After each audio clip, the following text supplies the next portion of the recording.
3, 2, 1.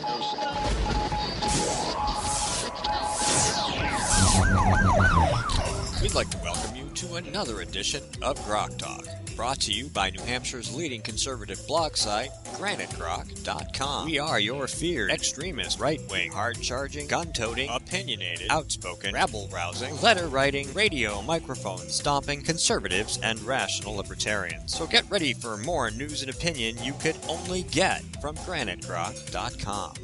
GrokTALK. Okay, it is GrokTALK. It is January 10th. It is 2015. And there's a lot going on today. The NHGOP convention is today. We'll probably try to squeeze in some discussion about amendments at some point today.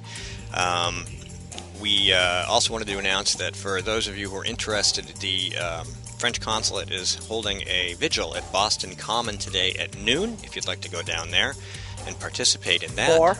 For the Charlie Hebdo executions by jihadis, and to stand up basically for free speech and free press. Yes. Another announcement, and you can go to Gerard at Large to get the details, because he talked about this for about a half hour yesterday. Dr. Julianne Cooper, who has been a frequent guest on this show and a much more frequent guest on his show, is suffering from pancreatic cancer and does not have very long left by the looks of things. My dad got pancreatic cancer. And from the time he was diagnosed to the time he passed away, it was 8 weeks. She's had it, I think, longer, but they caught it early. Unfortunately, there's really nothing you can do for pancreatic cancer. I mean, if you have a lot of money, you might be able to last a few years, but there's no cure for it. So she has reached near the end, and so everybody's asking for thoughts and prayers for Dr. Cooper, and certainly now and later your financial support for the school she started.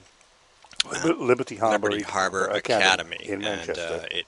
And Rich does a great job of talking about how important that was in the development of the school, and how Dr. Cooper was a driving force behind it. In her absence, they will need lots of help, both financial and moral, and we'd like you to, reach out and help them. Less pressing type news. A lot of talk about a constitutional convention. We might be able to touch on that.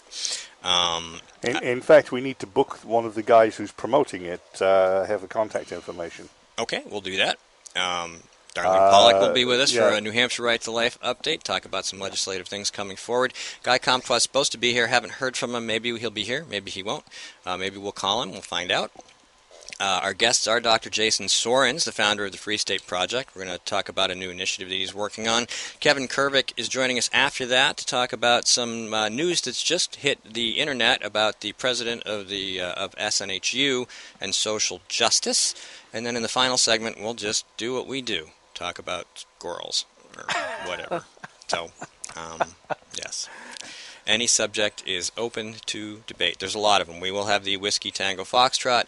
We'll cover some local issues. Hassan 2.0, perhaps. Dave Wheeler had a nice editorial that he sent out with regard to Governor Hassan's inauguration speech. Bipartisanship, yes. All sorts of neat things like that. And we'll try to squeeze in a legislative update of some kind, one way or another. And maybe we'll talk about how UNH wants $200 million so that they don't have to raise tuition for in-state students. We might squeeze that in as well. But raise taxes for everyone else. Everybody else pays for those couple of folks, yeah. So we're really excited about that. Can I start the show off with one quote from Instapundit? Please. As many as 64 Dartmouth College students, including some athletes, could face suspension or other disciplinary measures for cheating in an ethics class this past fall. Glenn Sports ethics, yes. I love that it was an ethics class. Sports ethics. Well, There's a class in sports ethics. Well, it was just ethics here. And you got to go, is this a sign of our culture? You got to cheat in ethics. The fact that they actually have to teach an ethics class says something as well. I mean, you can teach ethics by all means. There's no reason not to teach that, but you should teach the broad, total concept, historically speaking. Yes. Right. Then the problem with modern college classes, especially in Bender studies or ethics, is that they're basically totally made up fictitious studies that denigrate all of the traditional morals of American society. My running joke with regard to that is professors in or to get a degree in left-handed albino lesbian studies. That's what it is, because that's pretty obscure, and and so I've actually read something very similar. And here's the thing: the only thing that degree is good for is to become a professor in teaching left-handed albino lesbian studies. That's it. Right, because nobody wants you otherwise, including right-handed albino But every lesbians. university has to have one, including SNHU, which we'll talk about with Kevin Kervick. Guy's not here yet, so we're going to move right into Darlene. So my point to that is, these made-up studies classes are so obtuse that you basically have to cheat to pass. Well, there is no right answer, so it's impossible to fail. Oh, wait a minute. You say the wrong thing in one of those classes, I can guarantee you there's a wrong answer. Well, it's equally subjective in reverse. You offend the teacher and all your answers are wrong no matter what. That's true.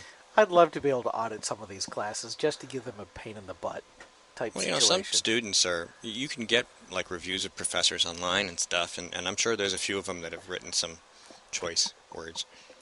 We could probably go dig them up. Yeah, but they try and shut down that speech, too. Yeah, we're going squirrels again. We're going squirrels. Anyway, instead of starting with a legislative update, we'll start with a Right to Life update. Hi, Darlene. How you doing? I'm all right. How are you? Good. Glad to have you here. Filling in for Jane. Jane will probably usually do it, but we're happy to have Darlene. Anybody in the Right to Life movement in New Hampshire is welcome to come in and do the segment. Once a month, we want to talk about legislation, where things are, what's going on, and that's why you're here.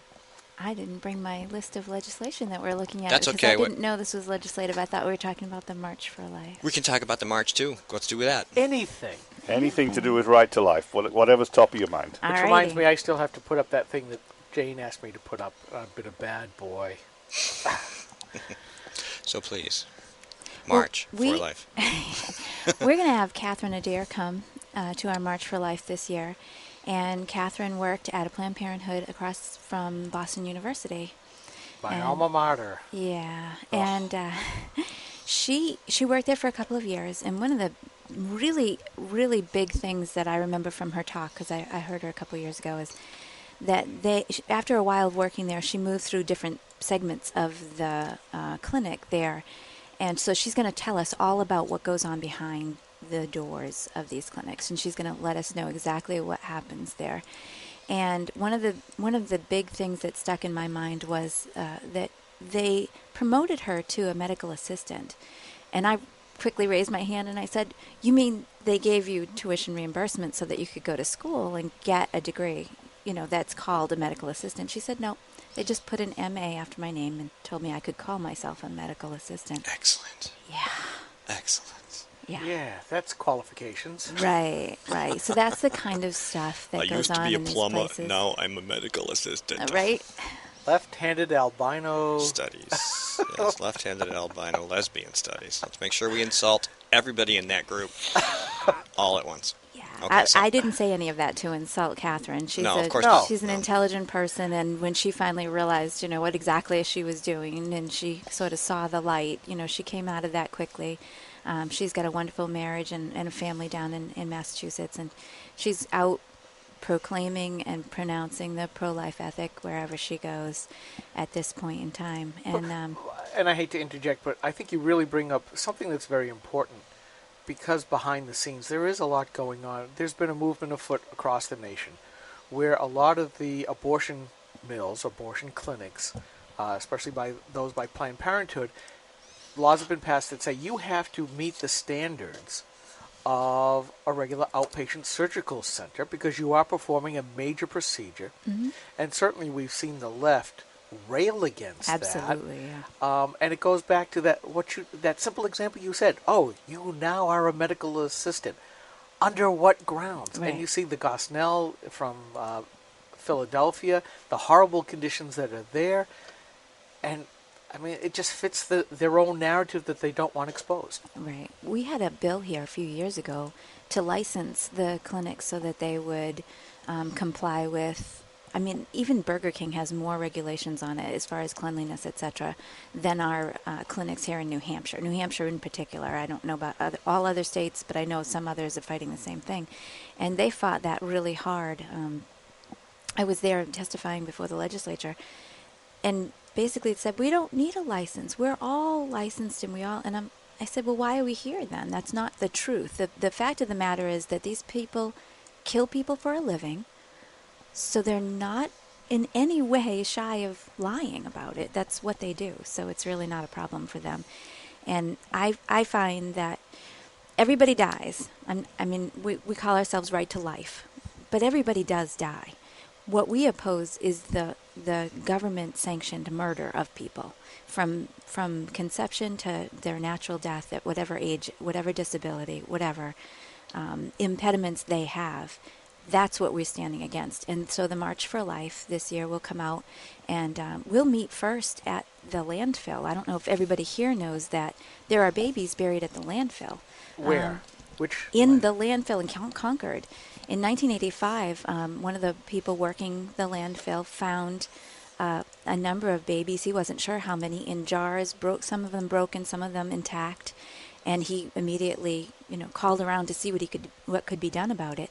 And one of our board members, Kathy Souza, was told about it, and she petitioned the city of Concord to exhume those bodies for a proper burial. And it took so long for that process to happen that they ended up being bulldozed over. So those babies are still all at the landfill there. So the first thing that we do is we have a memorial service there at 9 o'clock in the morning, and this is next week. So next Saturday at 9 a.m. we'll have a memorial service there at the Concord landfill, and that's where we'll start our day.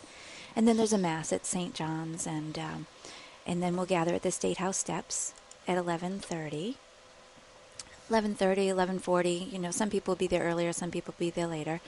And we'll sort of have an intro for Catherine, and we'll talk about safety issues, etc. And then we'll come and walk past the clinic there, the feminist, health center. Sorry. And then we'll go to St. John's and we'll hear our speaker. While you were talking, I did some digging on some LSRs. I pulled up 1, 2, 3, 4, at least 4. I know there are 7. LSR 467 was life at conception. Mm-hmm. 75 was repealing the clinic access prohibition, which hasn't been enforced, but is still on the books. LSR 258 was to ban abortion after viability, and of course Warren Groen's bill, which has gotten a lot of attention, which is no public funding for abortion clinics. And of all of those, I would think that the least controversial would be the public funding of public tax monies, especially from people who believe abortion is outright murder. Mm-hmm. Now, I know that with the piece that Dan Cormier asked me to post, which I started yesterday, haven't finished yet, like everything else. But what distracted me to some degree is at NARAL here in New Hampshire, the abortion proponents are having a shindig. I guess 30 people at least have signed up at $50 a head. Later on, either this month or next month, they're going to be honoring Executive Counselor Colin Von Ostern as their choice champion of 2015. What an accolade to be known for. I'm a great baby killer. And that's really what it comes down to. And I think Mike, you need to put his face on somebody with an SS uniform or something really offensive. So whose face is this? Colin Von Ostern, the executive counselor. He's being promoted by NARAL. And I know you're doing a little research there. That's fine. I was researching for the WTFs, but absolutely. It will be my pleasure. I don't know if I can achieve quite the standard of my captain of the Moral Enterprise Photoshop a couple of years back, but if there's a uniform that fits, I'll make him wear it. All right, we're going to take a really, really quick break. We'll come right back with Darlene. I still haven't been able to get a hold of Guy, so we must have crossed wires someplace. We'll be right back after this. This is a coalition of New Hampshire taxpayers. We're located at 8 North Main in Concord, New Hampshire. This is a repository for all things conservative and municipal. So if you have a problem in your town, your school, your budget committee, the right to know law, and now the top of our list is voter fraud. You have a tip for us, some information for us, you want to join or help us out, cnht.org.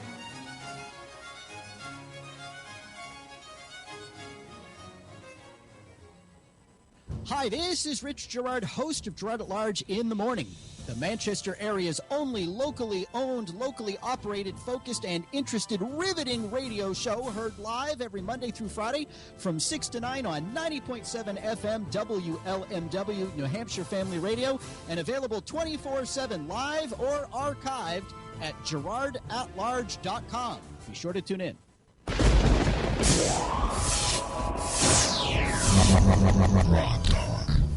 I really can't stay. Baby, it's cold outside. It is cold outside. Gotta go away. Baby, it's cold outside. It's really cold outside. Not as cold as it was a couple of days ago. A couple of nights ago, we had -8 in my area. Mine was -18, and I have the frozen hydrogen peroxide from my car first aid kit to prove it. It is cold outside. But it's January in New England. True. It's supposed to be cold. It's supposed to be cold, and it's cold. Wow. Imagine that. Climate. Anyway, we're back with Darlene. We can talk about Warren's bill. We were talking about that after the public funding issue. Mike made a great point. Planned Parenthood has tons of money. It's a private corporation. It has donors. It doesn't need government, and it doesn't need to pick your pocket. And that's the whole point. You know, and if the federal government bypasses the state legislature and funds it anyway, that's fine. Eventually the states will rise up and defund the federal government over other issues. I don't know about that. Well, that's what has to happen. New York and California and Illinois probably won't. No. Delaware, Maryland, Massachusetts. There's only really, I mean, what is it? How many Republican legislatures are there? There's 30. 2/3 are Republican-controlled now. Right. So, I mean, I was talking to my wife the other day. I said, see, really, there's only like 11, 12, 15 states that are really, really bad blue states. It's just the rest of them are all run by Republicans pretty much, and they vote Republican. They just have smaller populations. And she's like, really? I'm like, yeah. Most of the government really are raggy. Republican. You know? Yeah. So, and that's why we have senators, and that's why we have the Electoral College, because if we didn't, those bad blue states would own everything. So, Darlene, I mean, you guys obviously have to deal with this issue all the time. If you people always talking about Planned Parenthood public funding, what's your approach? What do you tell people? Well, we find it abhorrent that the government sanctions the murder of innocent people in the most vulnerable of our society anyway, and then to pick our pockets to do it, as stated by Mike, is doubly abhorrent. It's just a terrible thing, and because they're forcing everyone to pay for this thing that we oppose with all of our hearts, with our pocketbooks, with our resources. I mean, I saw a quote yesterday that there's a public woman, I can't remember her name, but she was saying that pro-lifers are just like terrorists. We're terrorists. And I thought, what? Yeah, she said that pro-lifers were terrorists. They should be on that. Who are the ones doing the murders exactly? Right. And the thing is that now some of you know my story and how I grew up, and I didn't know there were good people in the world, really good people in the world until I was about 18 years old. People who would put themselves out for other people for no benefit to themselves. But since that time, a long time, I'm talking 30 years now, I've known tons and tons of people who are pro-life who do exactly that. They put themselves out for other people. They'll take them into their homes. They provide homes. They empty their pockets of cash and resources. They loan cars. They do all kinds of things. They do all these baby bottle drives. They provide goods and services for people who are in crisis pregnancies. The pro-life people are the most generous, giving people on the face of the earth.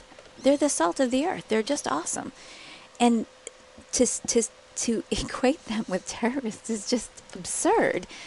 The people in the government who are taking our money, forcefully taking our money, because everybody knows how much power the IRS has, they're taking our money and using it for this practice against our will and without our consent, I think is just probably one of the worst things that the government is doing right now. Well, remember, progressivism, which is in control of social issues like that, and which is one reason I just don't understand why the Republican Party just wants to go limp and fight no social justice type stuff, because every social issue has a fiscal cost to it, as you just very well explained. I just lost my train of thought. You're supposed to say I just derailed my train of thought. It's much more clever turn of phrase. Oh. No, I didn't go there. No, you didn't derail it? But you're right. Progressives want everybody to pay for everything. They want everybody to have a stake in their utopia. And in their... I mean, you go back to what Obama said. He does not want his 2 daughters to be punished with a child. One of the worst turns of phrases ever. His daughters shouldn't punish some guy with a relationship. Ooh, I like that. Yeah, I like that. After all, based on the behavior of Michelle and Michelle Mayer as they traveled the world a couple of years ago, nobody would want to meet the Robinsons as mother-in-law or grandmother-in-law.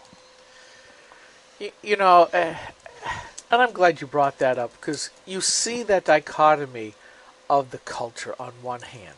The punishment, because that having a baby is a punishment. And then you have the Robertsons, who embrace what I consider to be traditional values of its life, and you don't do those kinds of things. I was referring to Robinsons as in Michelle's parents. Oh, I was thinking Robertsons as in Duck Dynasty. I'm sorry. Never mind. I'll keep quiet. Which is why you wouldn't want those folks as your mother-in-law or grandmother-in-law, because those two terrorized Chinese hotel workers when they went there on vacation. Yes. Terrorized That's what I thought you were referring to. I'm sorry. I goofed. Yeah. All right, I'm trying to see if I can get a hold of these people. The Robertsons are people we love to be married into and going on hunting trips with. Yes, that's true. All right, where am I here? Okay, so what else is coming up? There's a lot going on. It's an endless battle. It is an endless battle. You have more events coming up this year? We do. We have Teresa Burke is supposed to be coming up to teach medical people, meaning social workers that deal with these things, and nurses and physician's assistants and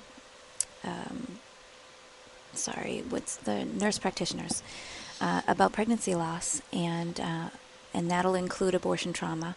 So that is going to be in March, and then. Well, we're always at the Women's Expo in Manchester. And we have Soul Fest. We go out and have a booth out at Soul Fest. In my hometown? Yes, in your hometown.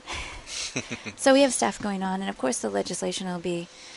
they're on a lot of bills, but I really think they're going to be contentious. I really think they're going to be very contentious. They usually are, but I think that we have a renewed force with Jane Cormier, and we have... a lot of people on the board of New Hampshire Right to Life that are really trying to move forward. We are going to get a new office space right here in Concord, New Hampshire. And so we'll be more vocal on social media and out in print and in the public. And we plan to make a pretty good splash this year. The legislation that is before us is the list that you have, and there's a few more things, are one front that we're fighting. But we have cases against Planned Parenthood and the state of New Hampshire for. Which I can't really get into, but we have some legal cases that are going on, which is something we're working on.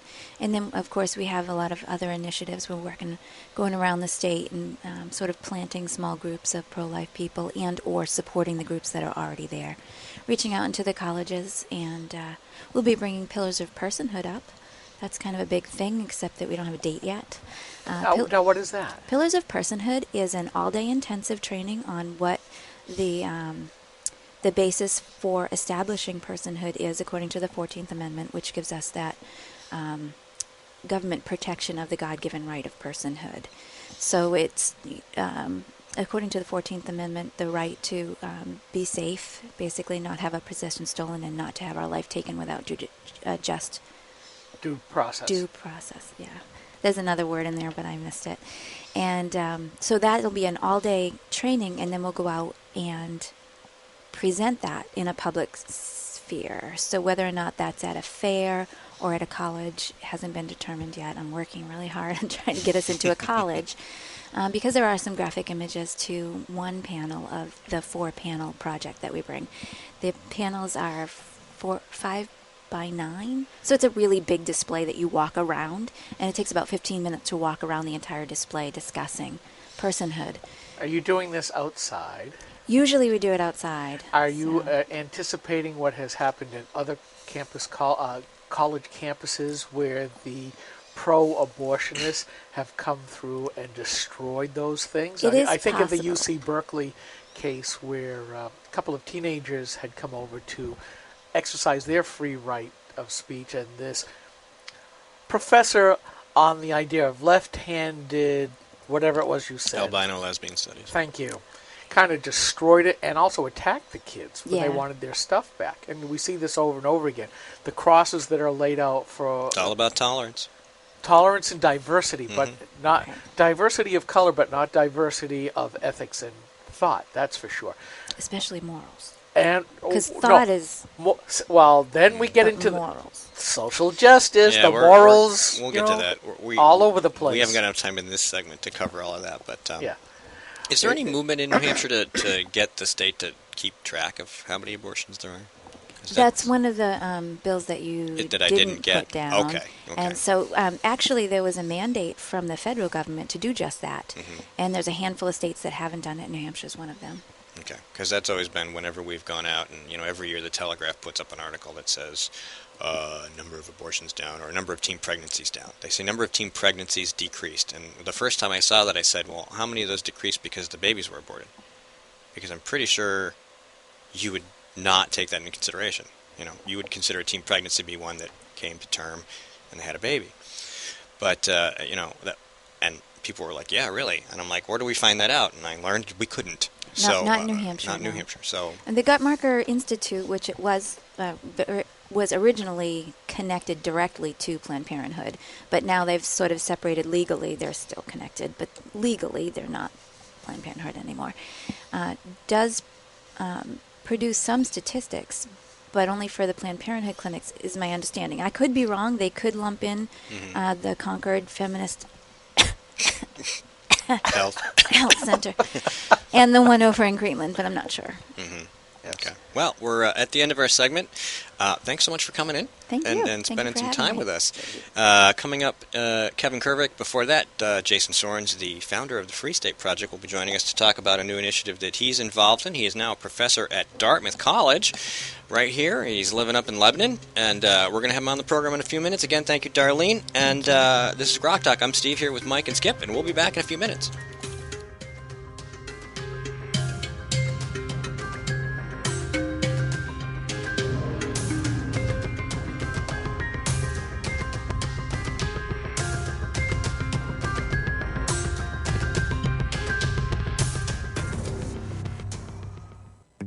When asked whether she still supports Obamacare, Senator Jeanne Shaheen said, "Yes, I do continue to support the law. We're beginning to see some positive results."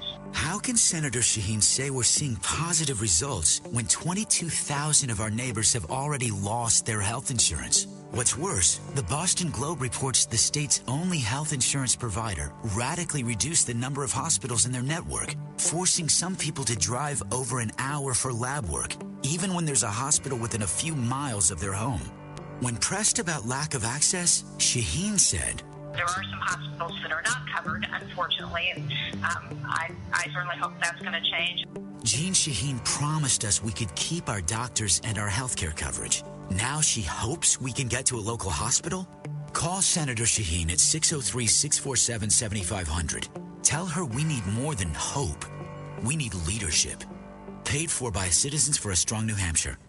Hi, this is Rich Gerard, host of Gerard at Large in the Morning, the Manchester area's only locally owned, locally operated, focused, and interested riveting radio show, heard live every Monday through Friday from 6 to 9 on 90.7 FM WLMW, New Hampshire Family Radio, and available 24/7 live or archived at gerardatlarge.com. Be sure to tune in.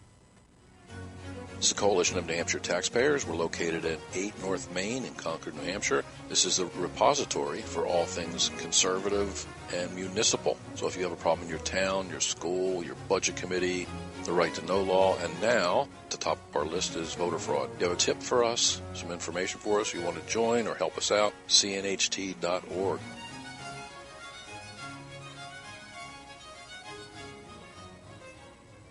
Hi, this is Rich Gerard, host of Gerard at Large in the Morning. You're listening to GrokTALK.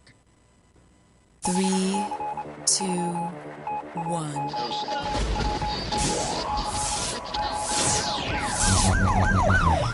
We'd like to welcome you to another edition of GrokTALK, brought to you by New Hampshire's leading conservative blog site, GrokTALK.com. We are your feared extremist, right-wing, hard-charging, gun-toting, opinionated, outspoken, rabble-rousing, letter-writing, radio microphone stomping conservatives and rational libertarians. So get ready for more news and opinion you could only get from GraniteGrok.com. GrokTALK.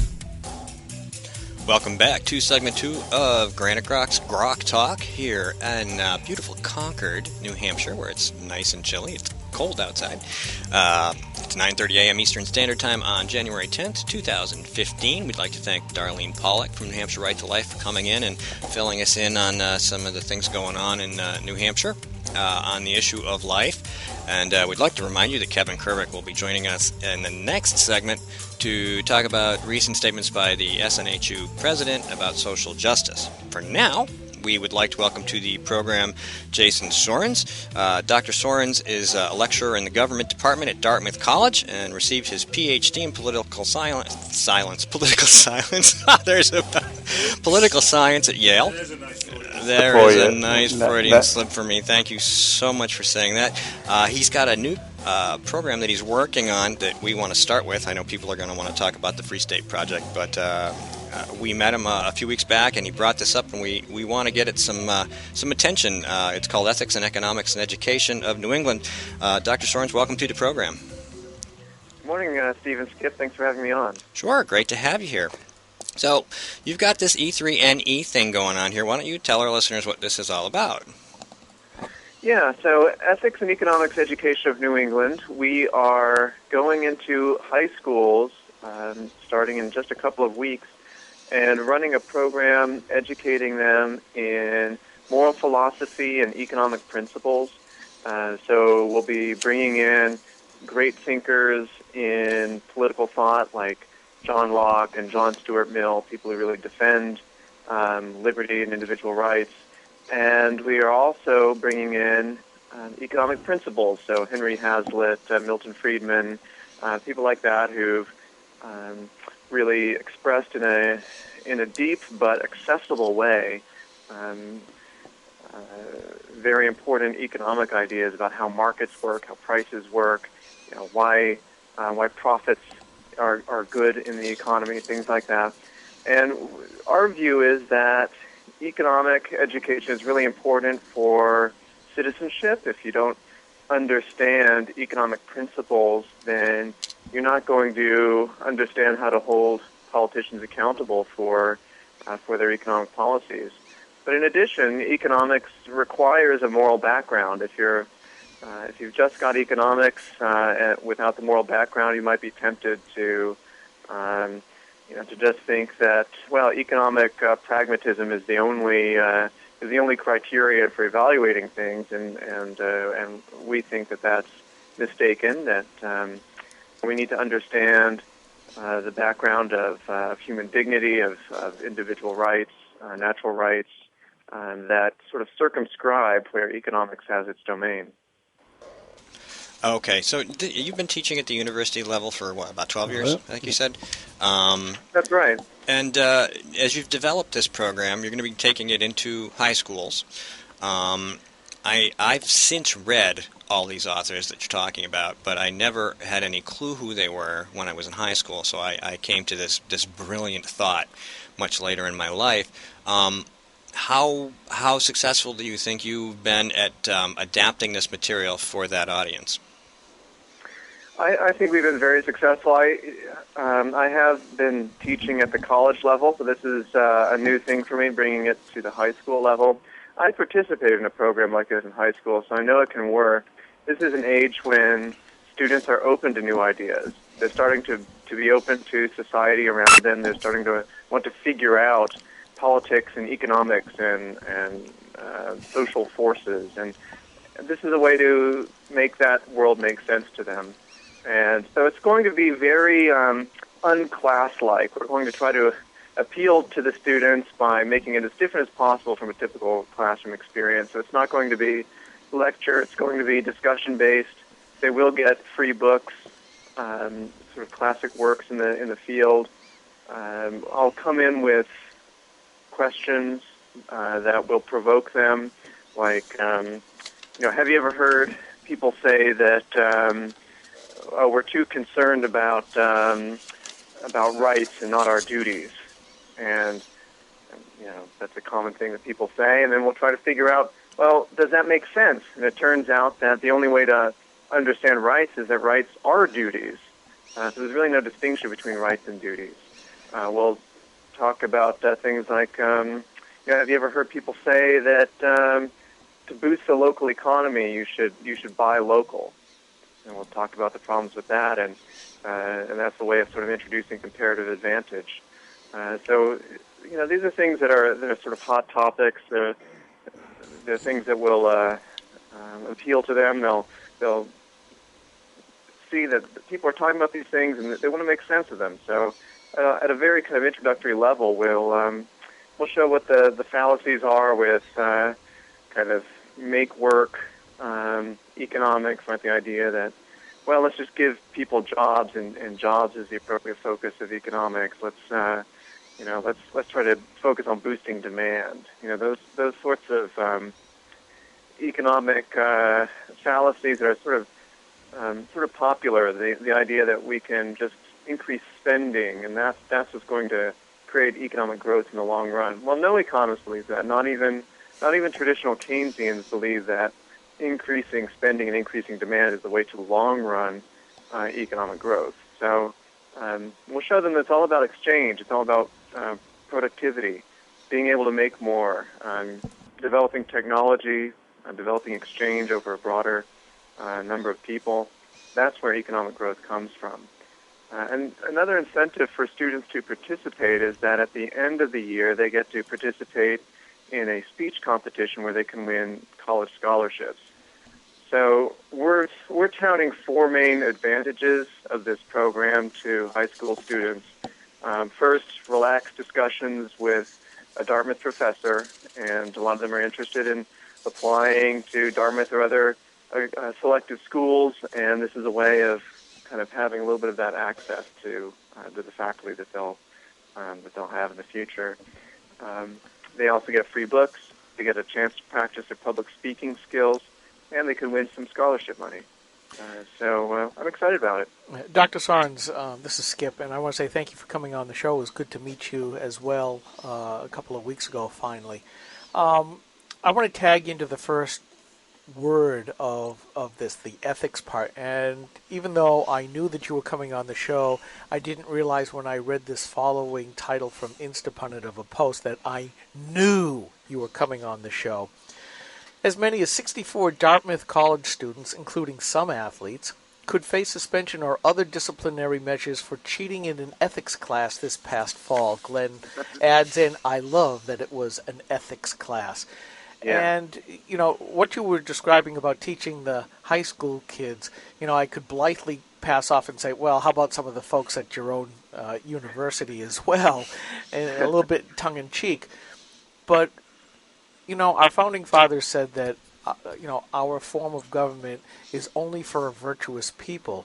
And I think you're right in stating that economics just can't be about, government spending, creating jobs and all that, there is the ethical standpoint that seems to be disappearing here in American life. From my standpoint, the further and further we go to being merely a secular society, that a lot of people who used to receive at least some ethics or some moral background from strong families, from church, and I know a lot of liberals will get upset at that, or secularists, and maybe we'll hear from the militant atheists on this. Yeah, we like to annoy people. But without a grounding of absolute morals and ethics, how long will our economic system last? I mean, you have to be able to trust people, but if you don't feel that you have to return that trust, what happens? There you get to one of the key points which government is actually supposed to do. This is Mike, Jason, which is to preserve the rule of law, to enable contracts and the enforcement of contracts, without which the capitalist system simply cannot function. Sorry, back to you, Doctor. Yeah, capitalism depends on a basis of virtues, honesty and integrity, probity, willingness to trust others who are trustworthy.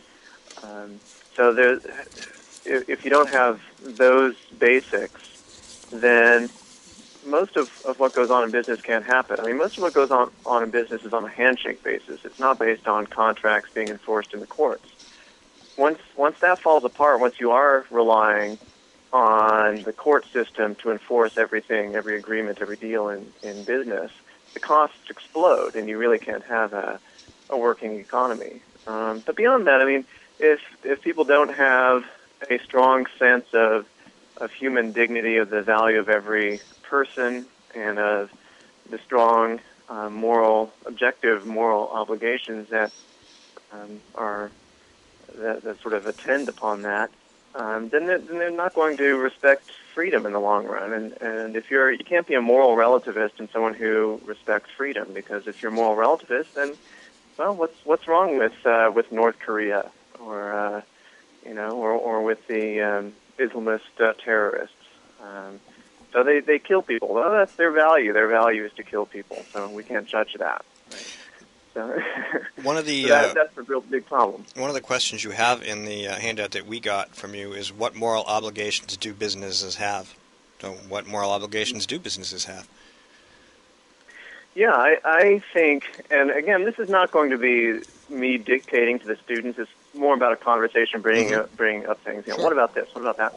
But my view is that businesses have an obligation to be honest with their customers, to not deceive them or mislead them, even by omission. I think that it's fine for a business to be solely focused on profit, so long as it's also respecting customers' rights and not trying to deceive them. I also think it's fine for a business to have objectives other than profit, obviously, because I've started a couple of nonprofits.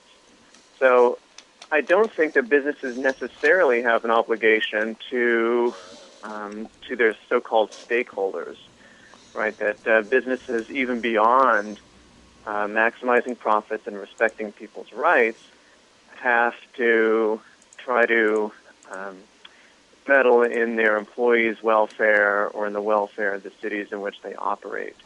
And there is a kind of progressive theory out there of business ethics that businesses have an obligation to sort of maximize stakeholder value and not just shareholder value. But it's really unclear who is a stakeholder. Anyone affected by a business potentially is a stakeholder.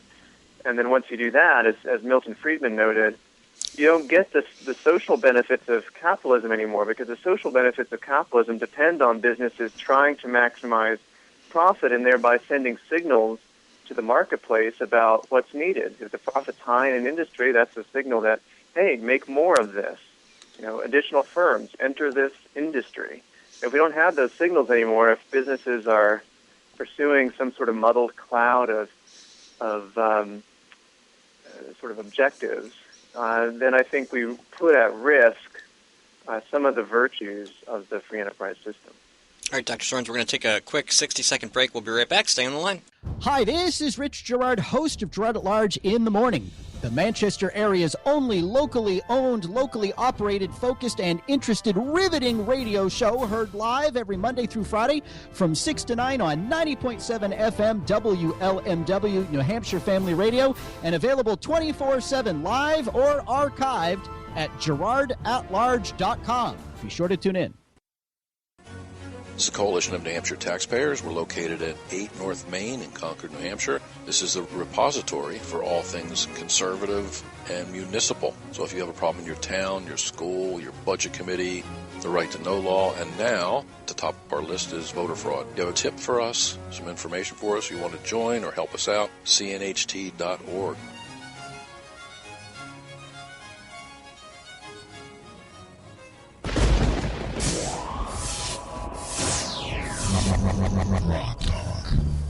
I really can't stay. Baby, it's cold outside. We're going to keep playing this because it's cold outside. Baby, it's cold outside. Is it cold in Lebanon, New Hampshire this morning? It is, yes. Probably a little colder than in Concord. Probably a little bit. Now, Skip, you said you had... It was minus 19 in Guilford yesterday, day before. Yeah. When I first got up in the morning. My hydrogen, as I said earlier in the show, my hydrogen peroxide in my car's first aid kit froze solid. That's cold. All right, so we are on the phone with Dr. Jason Sorens, who is a lecturer in government at Dartmouth College. We've been talking about E3NE, but I'm pretty sure some of our listeners are going to want to talk about the Free State Project a little bit, so maybe we can kind of... Go ahead, Skip. You had a question. Actually, and I think Dr. Sorens started to bring this up on his own, where you started to talk about the social responsibility that seems to be put upon corporations, and you mentioned it was a progressive idea, and the idea of stakeholders versus shareholders, and the muddiness that's coming about, because I think that it is another step of the democratization effort to control corporations, and not democratization that anybody can participate and have a vote. Well, actually, that's what progressives want. If you notice, they want corporations to be controlled by the people, not by the owners, but by the people, which leads us more into a socialized state. The Free State Project, which I would have to say, even though all of us are pretty much transplants here to New Hampshire, we're here more because of the live free. Oh gosh, no, I do not Eat work. fries or die. I do not work for Burger King or McDonald's. The live free or die. The live free or die ethic, and we see that in the Free State Project, where people just want to come here to be free, to live their lives, and sort of be part of the unspoken "just leave us alone" coalition. And we're very much in favor of the Free State Project, but we see a lot of the folks, and you probably know the infamous statement by New Hampshire State Representative Cynthia Chase of, well, we have to take away freedom so that they won't come here. Isn't this part and parcel and wrapped up into part of this program? Because we see the impetus for government to take over more and more, and I think when I read through the materials, this is more of, let's make this an individual. What are you going to do in the face of this? Giving people the information to be able to say, I have to be taking involved in this personally. I have to understand what my values are versus let's vote. Right.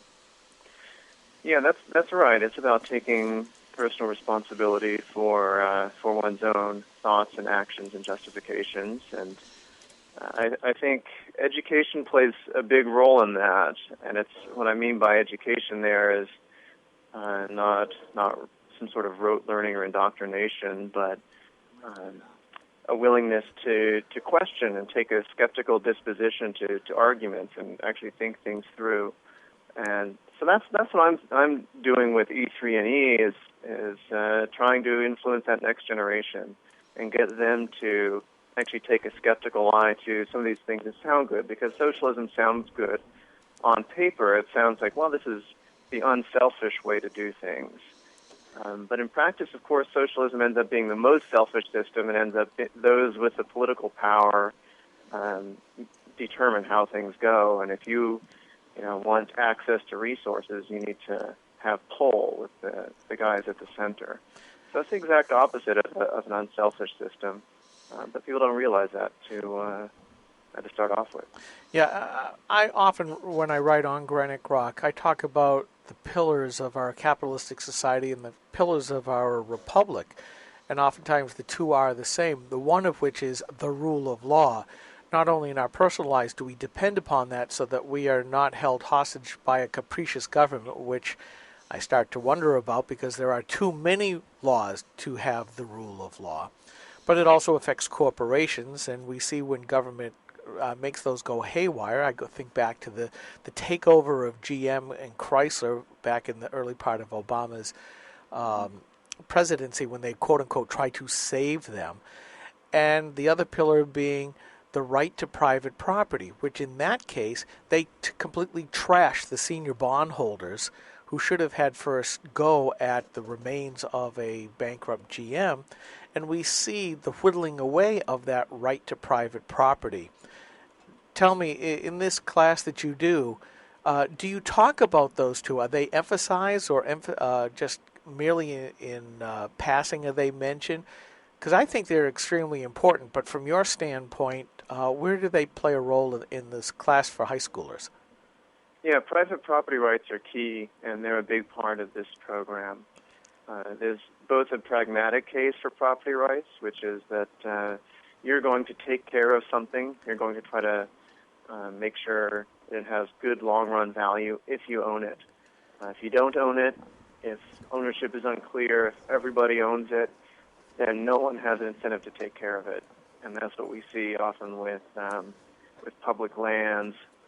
When access isn't controlled properly, they degrade very quickly. But private farms become very, very productive because if you own that property and the sort of the fruit of it, then you're going to try to take care of it. But there's also a moral case for private property, and that comes out of a lot of the philosophers of the Enlightenment, including Adam Smith, whose theory of moral sentiments, I think, is often overlooked in favor of the wealth of nations. But Adam Smith makes some key points about contrasting justice and beneficence, and he says, if something is a duty of justice, if you have a duty of justice to someone, then what an impartial spectator feels when observing a breach of that duty is a kind of resentment, right? If you kill somebody, if you take their stuff, if you defraud somebody, and we observe that, we think, hey, you don't deserve that. Those advantages are unjust. Those advantages that you took, we need to take them back from you. So we feel a kind of resentment against you. If you fail in a duty of beneficence, and if you fail to be beneficent to someone, we don't feel resentment towards you.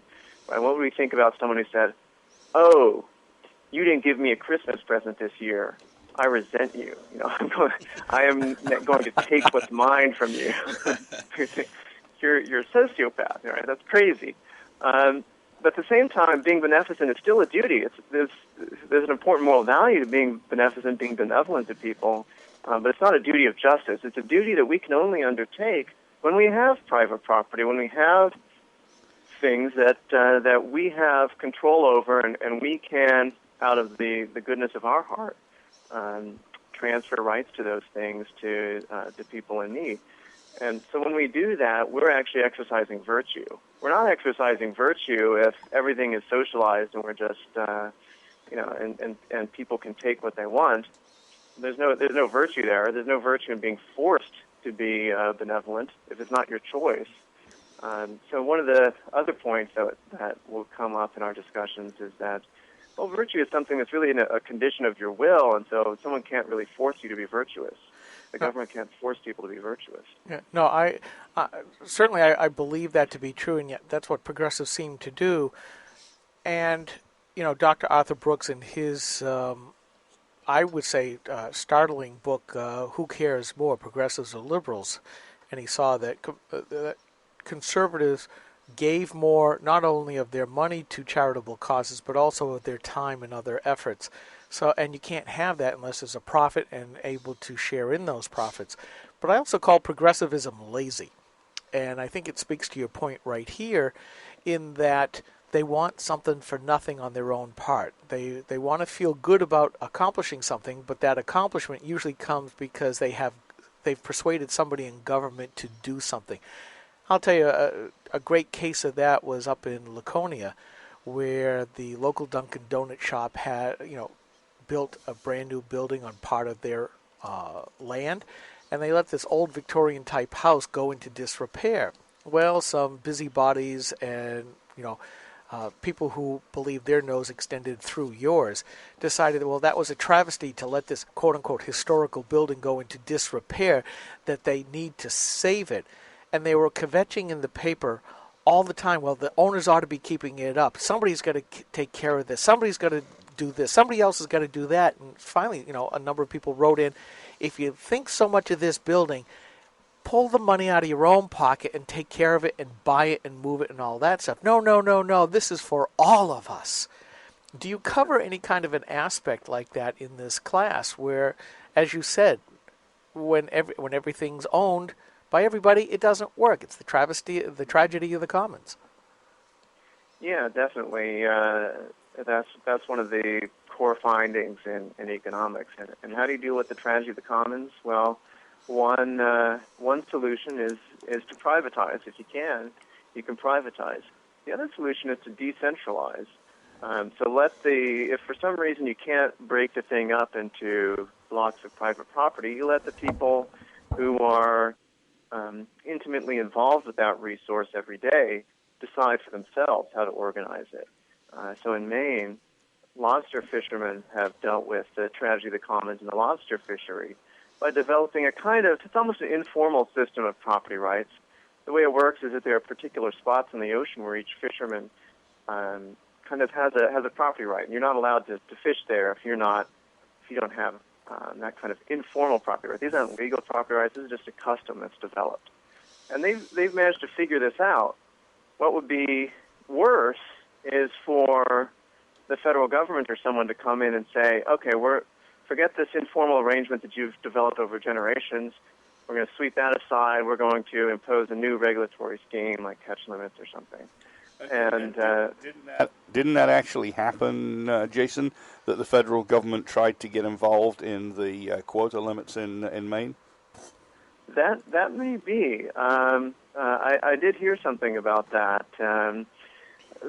But what I'm thinking about here is the work of the Nobel Prize-winning political scientist Eleanor Ostrom, who researched how to govern the commons. And so she found in cases where you couldn't have pure privatization, decentralization, having local people decide things is best. And we've kind of gone the opposite route in this country, where the federal government has taken on more and more responsibilities at the expense of states and localities. Dr. Sorens, I got to cut in on you here. We're running out of time.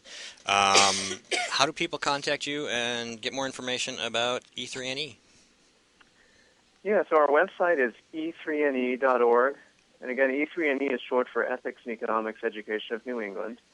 So if you're a high school student, parent, if you work at a high school, we'd love to hear from you. We'll be expanding this program significantly in coming years.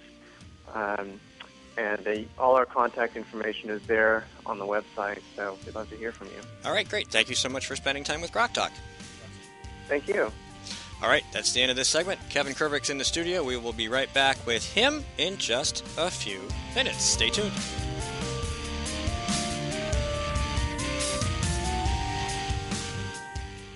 Senator Jeanne Shaheen said, if you like your current health plan, you can keep it. That's not true, Senator. 22,000 New Hampshire citizens have been kicked off their insurance plans. Hospitals in Rochester, Concord, and Portsmouth, they aren't allowed to provide care under the exchange. Senator, you were wrong in your comments. You should apologize for your misleading remarks. I'm calling Senator Shaheen at 750-3004 and telling her I want my doctor back. You should too. Paid for by saberpac.org, not authorized by any candidate or candidate committee. We are struggling.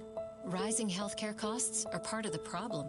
Senator Jeanne Shaheen helped create this mess we're in. As a state senator, her bill chased 21 insurers out of our state. It reduced our choices, raised prices for New Hampshire families, and when Jean Shaheen supported Obamacare, it limited access to 10 of our 26 hospitals, reducing our choices again.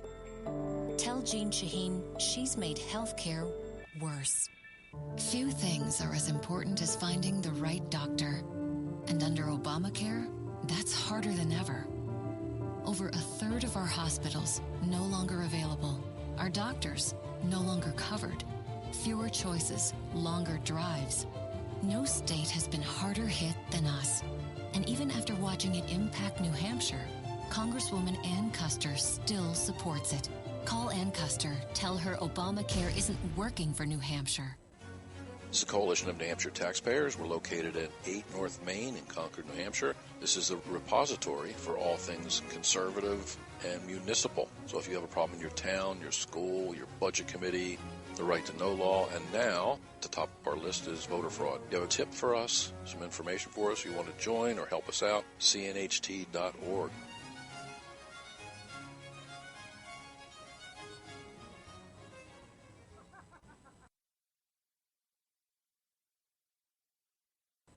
Three, two, one.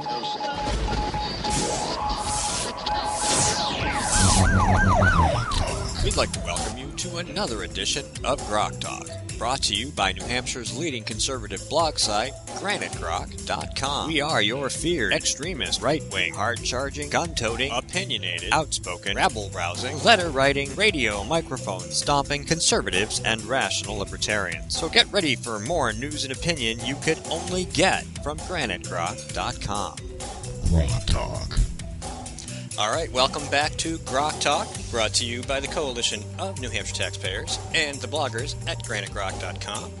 Visit us on Facebook and Twitter. Just look for Granite Grok. You can check us out on any number of streaming websites.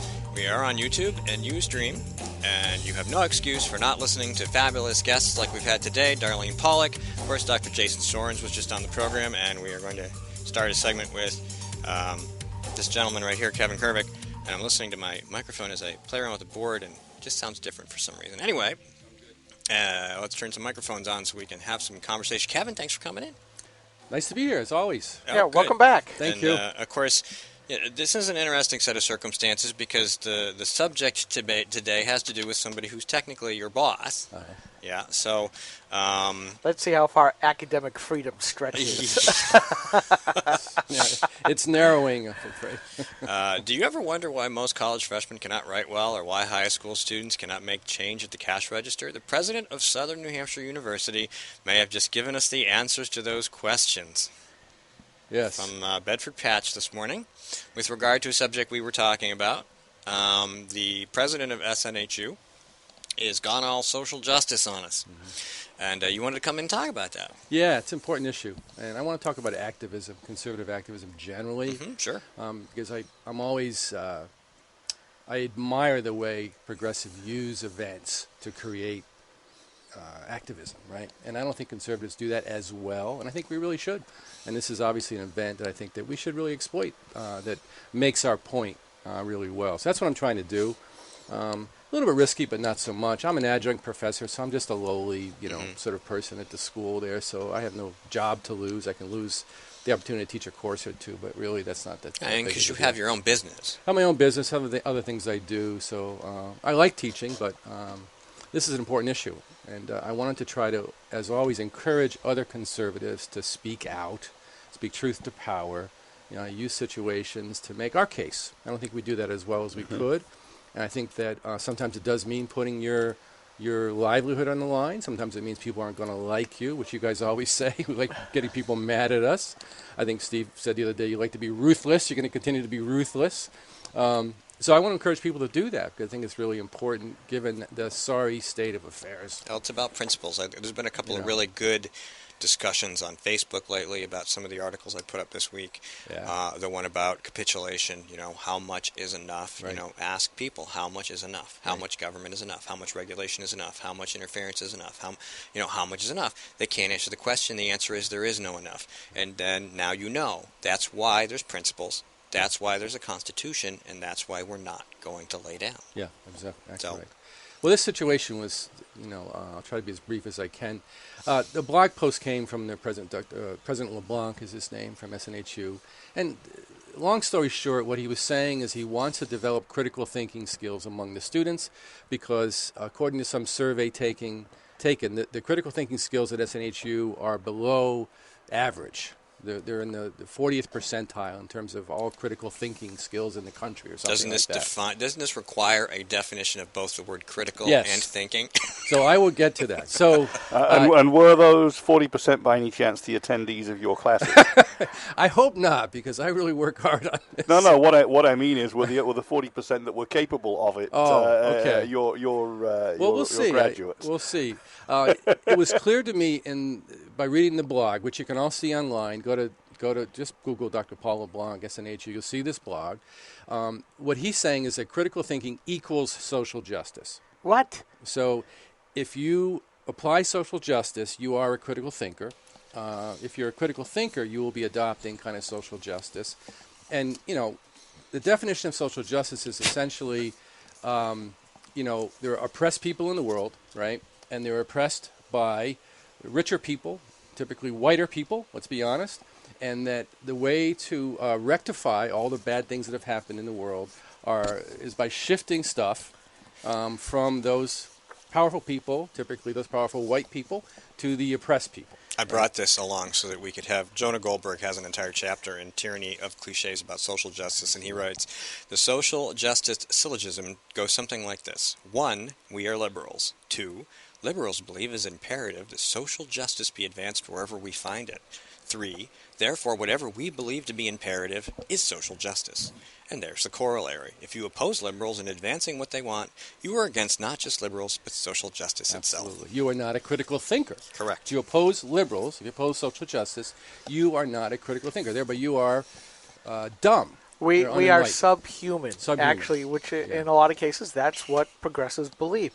And, it really is a slap in the face, and I hope somebody's pointed out to this esteemed professor, doctor, leader, whatever, is that, thanks, you've just insulted half of the population of the United States. Mm-hmm. How's that for social justice? Does that count?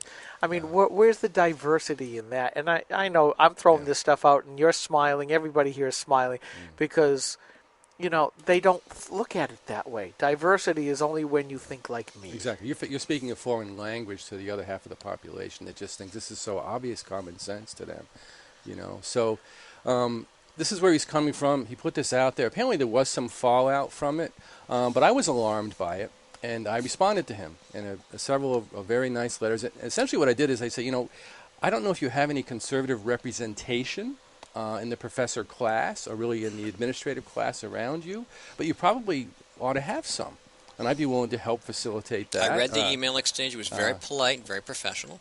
Instead of saying this is ridiculous, I said, you probably need a little more diversity. And I'd be glad to try to help with that, to provide that different point of view. And what was the reaction for our listeners and watchers? So his reaction was sort of surprised that I would do that, but that he believes social justice is the way to get to critical thinking. Essentially what he was trying to say is that if you adopt social justice, it helps you get to critical thinking, and it allows people to develop the means to be critical thinkers. So he responded in kind of a philosophical, academic way. Something so stupid only an intellectual could say it? Basically, yeah. Basically, Circle 22. But didn't take me up on my offer, obviously.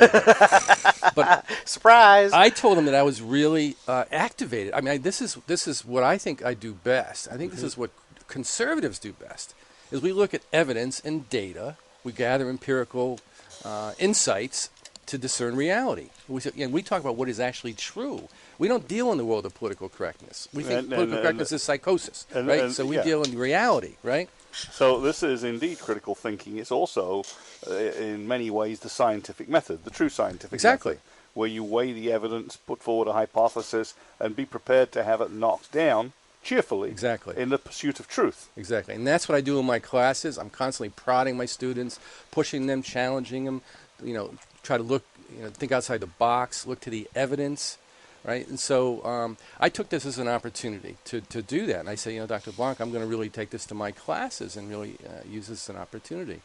And so I did. So in the next class, I talked to my students. I teach 2 classes, and one was very, politically charged. I teach human sexuality, and there's no field now that's more fraught with, political correctness and especially tension on a university campus. And your phrase again?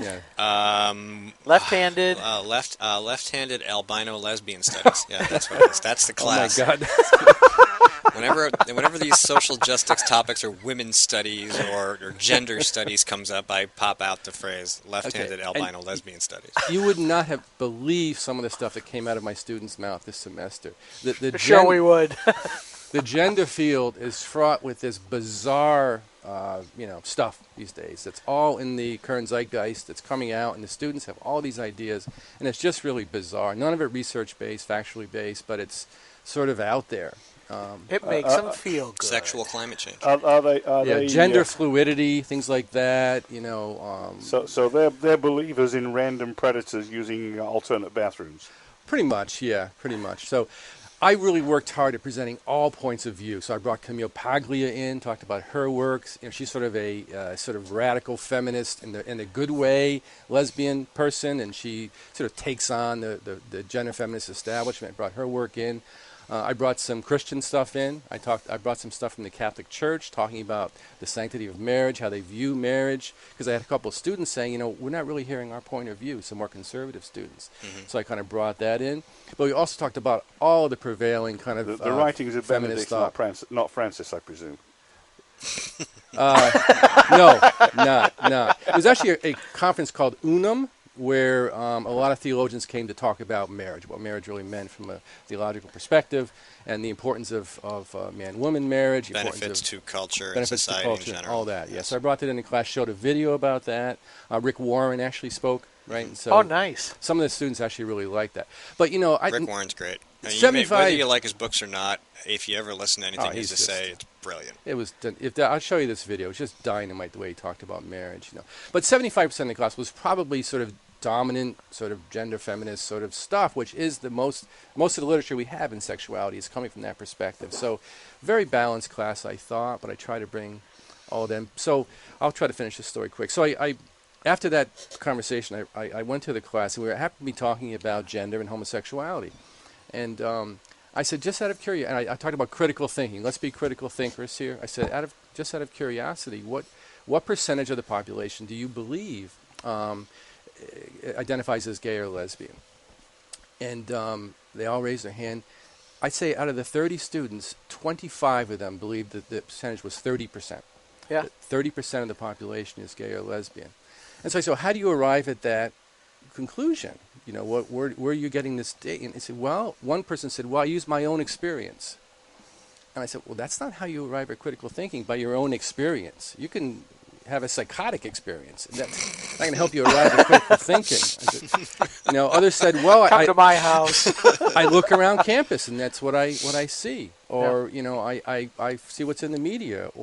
So they didn't really have good information. So then I presented 10 studies from actually a gay lesbian think tank, actually, all of which had the number somewhere around 1 to 5% of the population is gay or lesbian, which is pretty much where we're at. Most people think it's probably around 2 to 4% of the population. I was quote 4 generally, just to be nice. Gay or lesbian, right? And that came from the Census Department, which just validated that as well. Yeah, absolutely. Yeah, and that number is probably exaggerating the number of really seriously gay. Probably more gays than lesbians also in terms of the data, how it's picked. But, I don't really care how many are gay or lesbian, only that it's, used as a political tool at times. Sure. But the important thing for me is they're not thinking critically, right? No, aside from personal experience, if you look around a college campus, what you see is a lot of experimentation. Yes. Which doesn't necessarily reflect the long-term leanings Some of which is rape, right?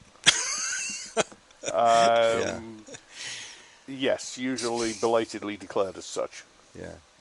Yeah. But that's true, and it's interesting because I watch Home I and Garden fell out- television, I and fell out every with him, so it was third, right last like week. every other or third house hunters has a gay couple, and every TV show has some gay or lesbian friend in it, and everybody. But most people don't have that experience, and I'm like, well, it's just them pushing the narrative. I tell my kids that. I go, you see this stuff on TV, and if it doesn't make any sense to you, ask questions.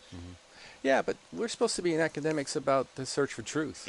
We're not supposed to be pushing narratives, social justice or otherwise. But obviously this is what Dr. LeBlanc wants, is to push.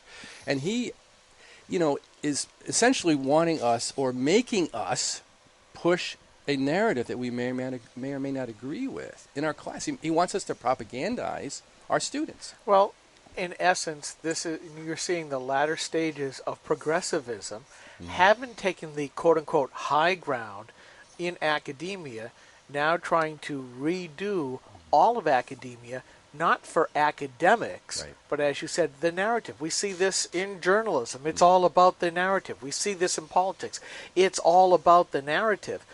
And that's all it seems to be that our public lives are about. It is the narrative. Yes. And we conservatives don't own the facilities, except in the new media, talk radio, the two major exceptions, of being able to put on part of the new media. Yes, thank you. We do have a narrative to tell, as Steve and Mike have said. It's all about the principles and the foundational stuff. We're talking about it all the time because we don't even see the NHGOP talking about principles. And yet that should be one of the main bastions of principles, not only just to have it in their platform, talk about it at their events, but actually enacting it into law. And even they can't get that straight up and down that vertical corridor. No, they can't. And we're going to find out what some of those results are later on today. We're going to take 60 seconds and we'll come back to continue this absolutely fabulous conversation. We'll be right back. Hi, this is Rich Girard, host of Girard at Large in the Morning, the Manchester area's only locally owned, locally operated, focused, and interested, riveting radio show, heard live every Monday through Friday from 6 to 9 on 90.7 FM WLMW, New Hampshire Family Radio, and available 24/7 live or archived at GirardAtLarge.com. Be sure to tune in.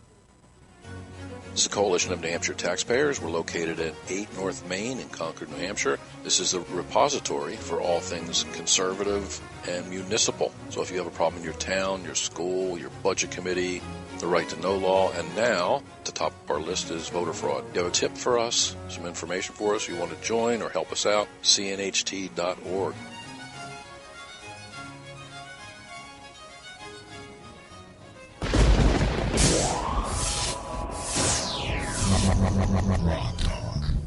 I really can't stay. Baby, it's cold outside. It's freezing cold. Baby, it's cold outside. When's that global warming coming? Hoping that you dropped in. Welcome back to GrokTALK. Oh, I got distracted. You did. I know. Mike's waving his iPad in your face. Yes, we are back. We are GrokTALK, a production of GraniteGrok.com, New Hampshire's leading conservative libertarian blog site. We are here with Kevin Kervick. We're talking about that nebulous idea of social justice, which is basically anything that anybody wants to say it is on the left, including his boss, Dr. Paul LeBlanc. Dr. Paul LeBlanc, the head of SNHU, and we were just about ready. I was in full bore mode when Steve cut me off because of the break. Brought the hammer down. Yes. He has a good way of making sure that anvil lands directly on the noggin. I have to keep you in check, or you just keep going. It just happened to be your turn this time. That's right. I get cut off often enough. He gets cut off too. Well, you like to talk at the end of the segment when I have no time, and I'd love to hear what you have to say, but just not then. Yeah. So. Hold that thought. Wait a minute. The squirrel stole it. Yeah. But we were talking about the changing of the culture, and I was about to bring up that the late Andrew Breitbart said that politics is downstream from culture. And what we see is the progressives are changing the culture from the inside out. That the communists were all about the social revolution with guns to back it up with. And what the Fabian socialists of Britain and then the progressives coming out of the Frankfurt School said, And Gramercy of Italy said, change the culture, you'll have your revolution as a part of that. We talked about part of that with Dr. Sorens about his ethics and economics class. Yeah, it's interesting.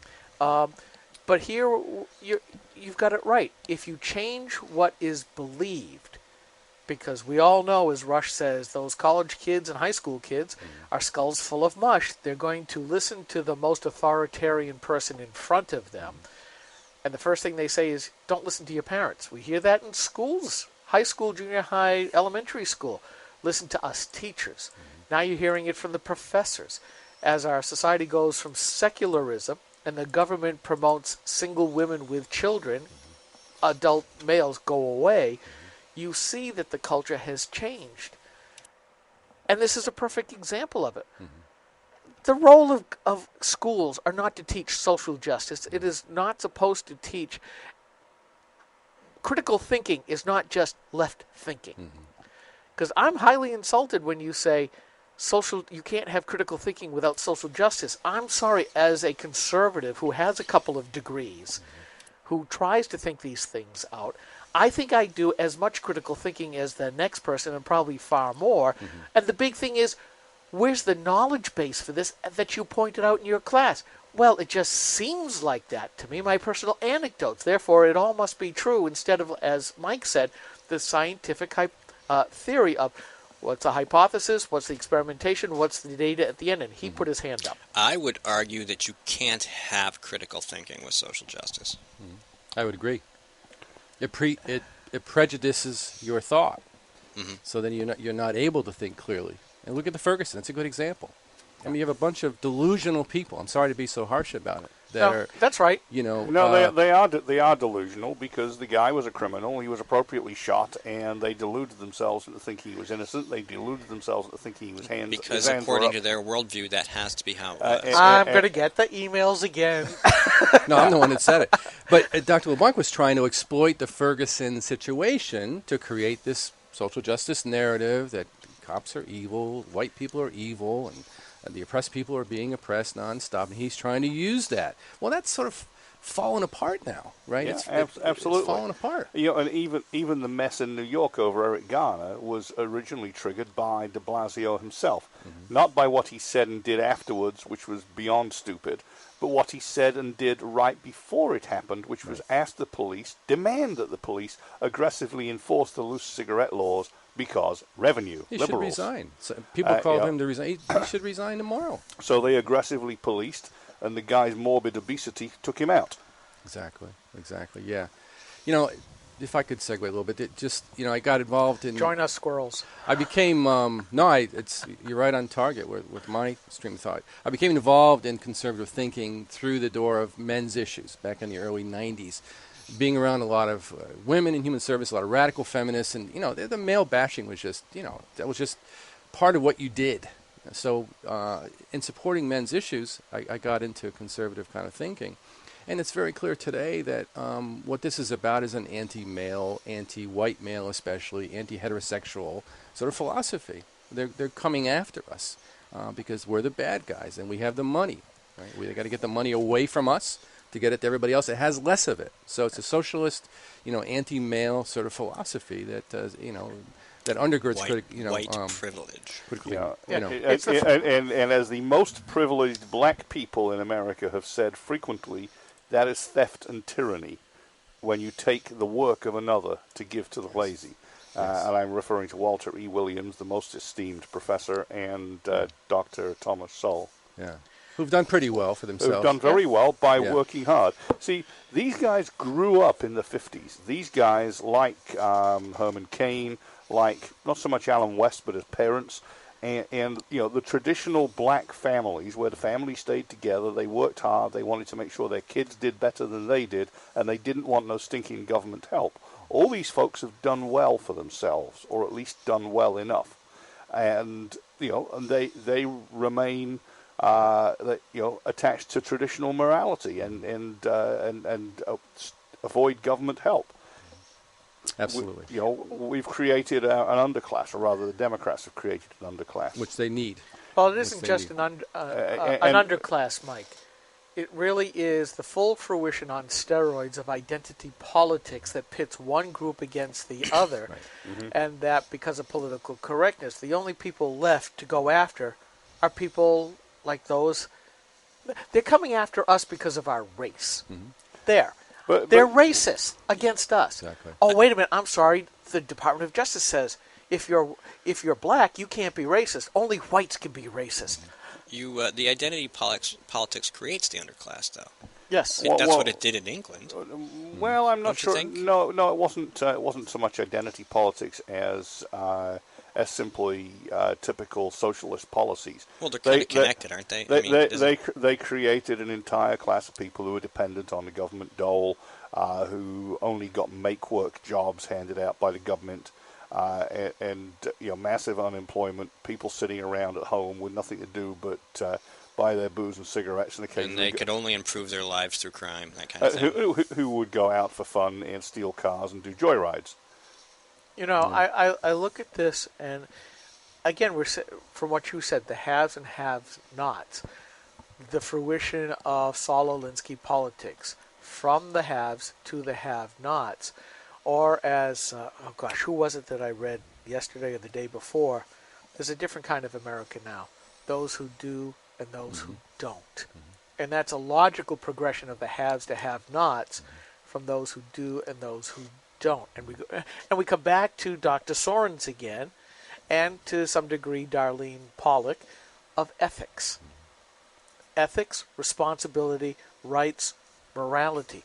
It all comes down to, as much as the Republican Party wants to run away from it, it is about the social issues, because the social issues are all about morality and ethics, and the laws are only an expression of that. So Andrew Breitbart was right. Yes. Hey, I finally squirreled everything right in a row. Yeah, and as I put to Dr. LeBlanc, the social justice narrative, which is fine, that's one narrative out there, that needs to be balanced with the freedom, opportunity, responsibility, and resilience narrative, right? Especially the resilience narrative. I like that. Yeah, people are successful when they're resilient in spite of whatever oppression they may be suffering. And we need to teach resilience. We need to teach that resilience is really what's important in any society. It's not what knocks you down, it's how you get back up again. Absolutely. Courage. Yeah. Courage. Gotta have courage.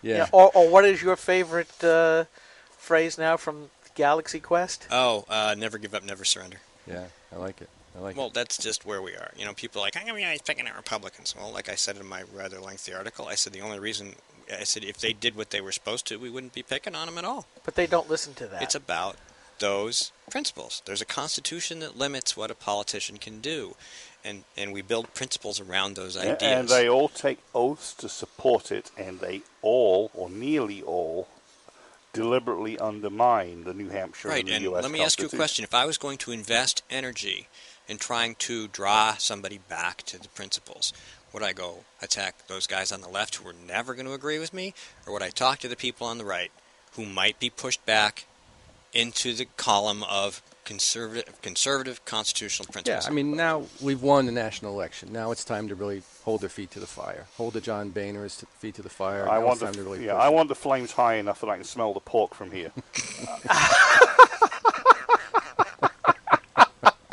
Okay. That's a great line. Well, I will tell you, I have finally brought out my pike man. Yeah. The men with the pikes, because I've mentioned Frank Ginta again. I've left him alone for a long time. Yeah. I want to see what he voted going for Boehner, right? Yeah. Yeah. He voted for Boehner. The first thing he did was show that he has no courage. Yeah. Frank, I'm serious. If you had courage, you would have voted against the orange one. The people of New Hampshire gave you a second shot at this. A second shot at being a Tea Party conservative, because that's what you claim to be twice. Well, he said it the first time in not so many words. This time, not there. Speaking of Tea Party, we got a few minutes in this segment. Actually, we don't, but if you want to stick around, we can keep going. Oh, good. Yeah. Yeah. Join us in the squirrel segment. And we'll just keep going. We'll go. We're getting really close to. I'm going to press the button right there. All right. And in 30 seconds, we're going to be on our break. So we're going to keep Kevin Kervick with us. He's going to join us in the cleanup round. Nice. Back and forth. Gotta clean it all up. Gotta bring all those squirrels together and get their nuts in a row. We'll be right back. This is GrokTALK.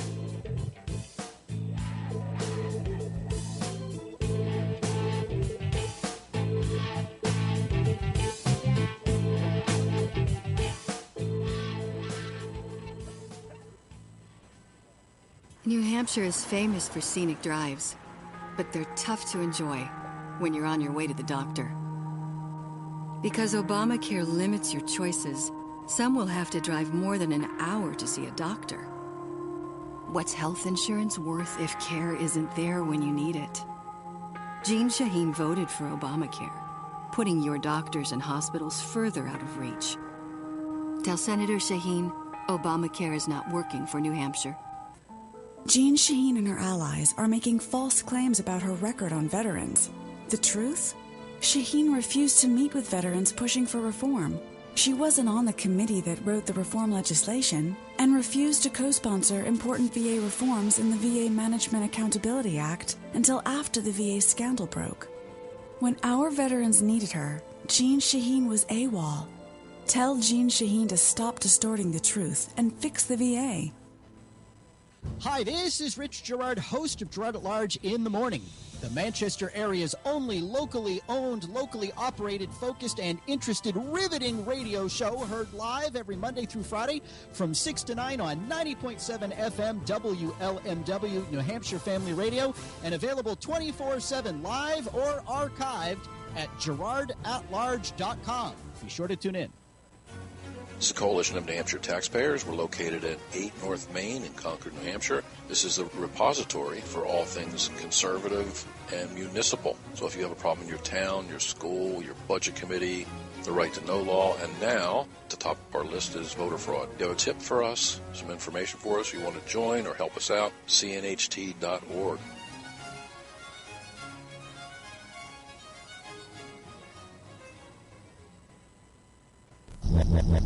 GrokTALK.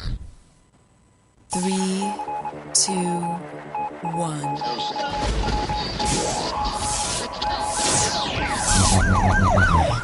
We'd like to welcome you to another edition of GrokTALK, brought to you by New Hampshire's leading conservative blog site, GraniteGrok.com. We are your feared, extremist, right-wing, hard-charging, gun-toting, opinionated, outspoken, rabble-rousing, letter-writing, radio microphone stomping conservatives and rational libertarians. So get ready for more news and opinion you could only get from GraniteGrok.com. GrokTALK. All right, we are back. It is segment 4, January 10th, 2015, 10:30 a.m. Eastern Standard Time. We'd like to thank Darlene Pawlick for coming in the first segment, and Dr. Jason-Sorens. And we have Kevin Kervick with us, left over from the last segment, because social justice is such an awesome subject that we can't let it go, and he's going to help us clean up the segment with all the other little doodads and whatchamacallits and thingamajiggers. Leftover? Leftover. I love leftovers. He hungover. He's a hangover. He's hungover from last segment. I had leftovers last night. I love leftovers. I grew up on leftovers. I love leftovers too. In fact, I always try to have leftovers. That way the next day I can bring something to lunch. I think my mother started with leftovers. I don't Just- think just she had start with the leftovers. I don't know how that, we got a leftover without the first over or whatever, but I think that's how we started. Stir-fried That's chicken. a skill. This food is left over, but we just got it. I know. All right, so we wanted to squeeze a Whiskey Tango Foxtrot in. As always, there are tons and tons of choices, but I caught this. Drew Klein had a editorial in the Union Leader this week, and he pointed out something which should seem obvious to anybody who's paying attention. The New Hampshire Department of Safety has a mobile app that you can get on your smartphone that'll give you alerts, weather alerts, snow alerts, emergency alerts, things like that. So if you're in your car, you get an alert, you'll know how to go around traffic accidents, or if there's bad weather up ahead, kind of like what happened the other week when all those cars got in an accident because nobody knew that a squall had come through and the roads were a mess. Well, apparently they forgot to mention, although Drew did, that thanks to some legislation from the New Hampshire House last year that was Democrat-run, that the rhinos in the state Senate just kind of pushed through, and coming July 1st, you won't be able to use that app in your car because it'll be illegal. Wonderful. Isn't that nice? Wonderful. That's government at work, ladies and gentlemen. Well, your passenger can. Yeah, but how many of us I wonder if they'll outlaw Google Maps, which is a navigation tool that just happens to show traffic HB conditions. 103? 103 goes even further, that it disables any cell phone when it's going faster than 5 miles an hour from doing texts or emails. It's like, okay, what cell phone company is going to do that just for little old New Hampshire And this would be will be cell phone less. In-car systems and handheld. So you think some cash might have exchanged hands? Maybe. You know, this is one of those, they say, and it was a Republican, right? Yeah, Not a great Belanger. Republican, Jim but a Belanger. Republican who proposed it and said it was because of a constituent who suggested it. And I've said this many, many years, because a lot of our legislators will use that excuse. They'll submit an LSR because somebody came up to them and said, hey, I think supermarket carts shouldn't have little wobbly wheels, you know? And I'm like, this is when your job as a legislator is to educate your constituent on the role of government, okay? That's your job. You're not just there to get elected. You're not there just to tell them how government's going to do it, nor use one constituent out of 15,000 as a fig leaf. Or 3,000 in this case for the New Hampshire House. For your own statist tendencies. Or the whole large Hollis Brookline district, of which he's one of the members, is about 15,000 people. My question is, in order to be able to do that, Steve, do you really think that most of these House reps, because that's who we're picking on, why not? It's an apt target. Do they really understand what the proper role of government is in the first place? I've got a whole page of what people say the proper role of government is. The entire right-wing blogosphere exists because of that problem. Yeah. The role of government is to transfer cash from some people to other people, isn't that what it is? Correct. And legislate behavior. Money laundering system to transfer cash. Well, in essence, you're right, Kevin. That's what government, at least at the federal level, has become. It is nothing more than a transfer of wealth mechanism. A vehicle. We spend over $1 trillion, I think it's $1.3 trillion last year, to take from the haves to give it to the have-nots. Now, I don't care what the reasoning is behind it. I don't care whether it's justifiable. I don't want to hear the argument, well, I worked for years about this and it's in my lockbox. Well, then you don't know what government has done in your name because it never existed. And no, the government should never have been in the idea or the business of doing charity in the first place. That's the first problem. And the founders spoke out about that vehemently. But we haven't had a practitioner of less government, really less government, since Calvin Coolidge. Yeah, I mean, we need him again. And we go back to what Ian Underwood said at one of the gun bills last session, and I think it perfectly encapsulates what you're seeing going on, because you hear from this state or that state or the federal government, we're not going to enforce those laws anymore.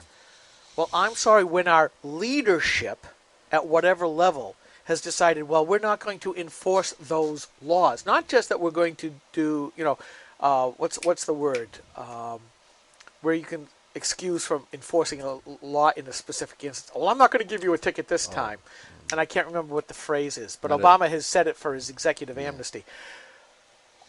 When the leadership of the country says, we're not going to enforce these laws, then you wonder why people... Nullify? No, not nullify. Oh. Discretion. Oh, discretion, yeah. Enforcement discretion or something like that. Then the regular people like us start to say, well, if you're going to do that, why should we not be able to pick our own? After all, you guys work for us. And Ian Underwood said it perfectly, where they were going to try to pass a gun law. And he said, look, why should we obey your laws when here in the Constitution, basically in the New Hampshire Constitution, but the U.S. Constitution, it says this: if you guys aren't going to obey and stay within the bounds of our most fundamental law, why should we obey your laws? And I guess they couldn't argue that point. So when you see it coming from the bottom up and you see it from the top down, then we're getting into that nebulous idea of social justice, once again, is anything that you want. And if it's government supposed to take from these to give to those, ta-da! Yeah, and they would abolish the Constitution. Well, most of in a heart. They think it's just an outdated. They would abolish it. And I actually was at a conference in SNHU, and two people were saying that we just need to abolish this and start over again. And it needs to include, positive values. Stalin would agree. Yeah, exactly. Well, that's what FDR's Second Bill of Rights were. That's what Obama has railed against. Yeah. The founders said negative rights, what government cannot do to you, like you cannot suppress speech, cannot suppress the freedom of expression of religion. Right. It's not supposed to infringe on our... It was supposed to be a limiting factor for a government. Right. FDR's Second Bill of Rights you should have the right to a job. Farmers should have a right to marketplaces. You should have good housing. Yada yada yada yada. Yeah. All of these things were socialist ideas at the time. These are wants, not needs, and not only that, they are rights. Essentially they are not rights. They are effectively gifts from government created out of whole cloth at the expense of the productive class. Yeah. And the lineage runs directly from Woodrow Wilson through FDR through Obama, not forgetting LBJ in the middle and those niggers voting for him for 200 years. He's losing that, by the way. I'm going to get more emails. No. That is a direct quote from FDR himself, who was a very colorful and very vulgar campaigner. As was Johnson. Well, that's why I said LBJ, sorry. LBJ, yeah, not FDR, LBJ, yeah. Yeah, who was a racist. Who was a racist. Yeah. So was Wilson. And basically said the Great Society was going to have the black vote locked up for 200 years. That's what it was all but about. He didn't put it that way. He put it in the colorful language I just used. That's a quote from LBJ himself. Thank you. And the critical thinker is allowed to quote what people actually say, right? Yeah, and that's coming unglued, by the way, because the Democrat dream is coming unglued. Well, it does go back to one of the pillars of progressivism is that freedom really isn't freedom until you are free from need.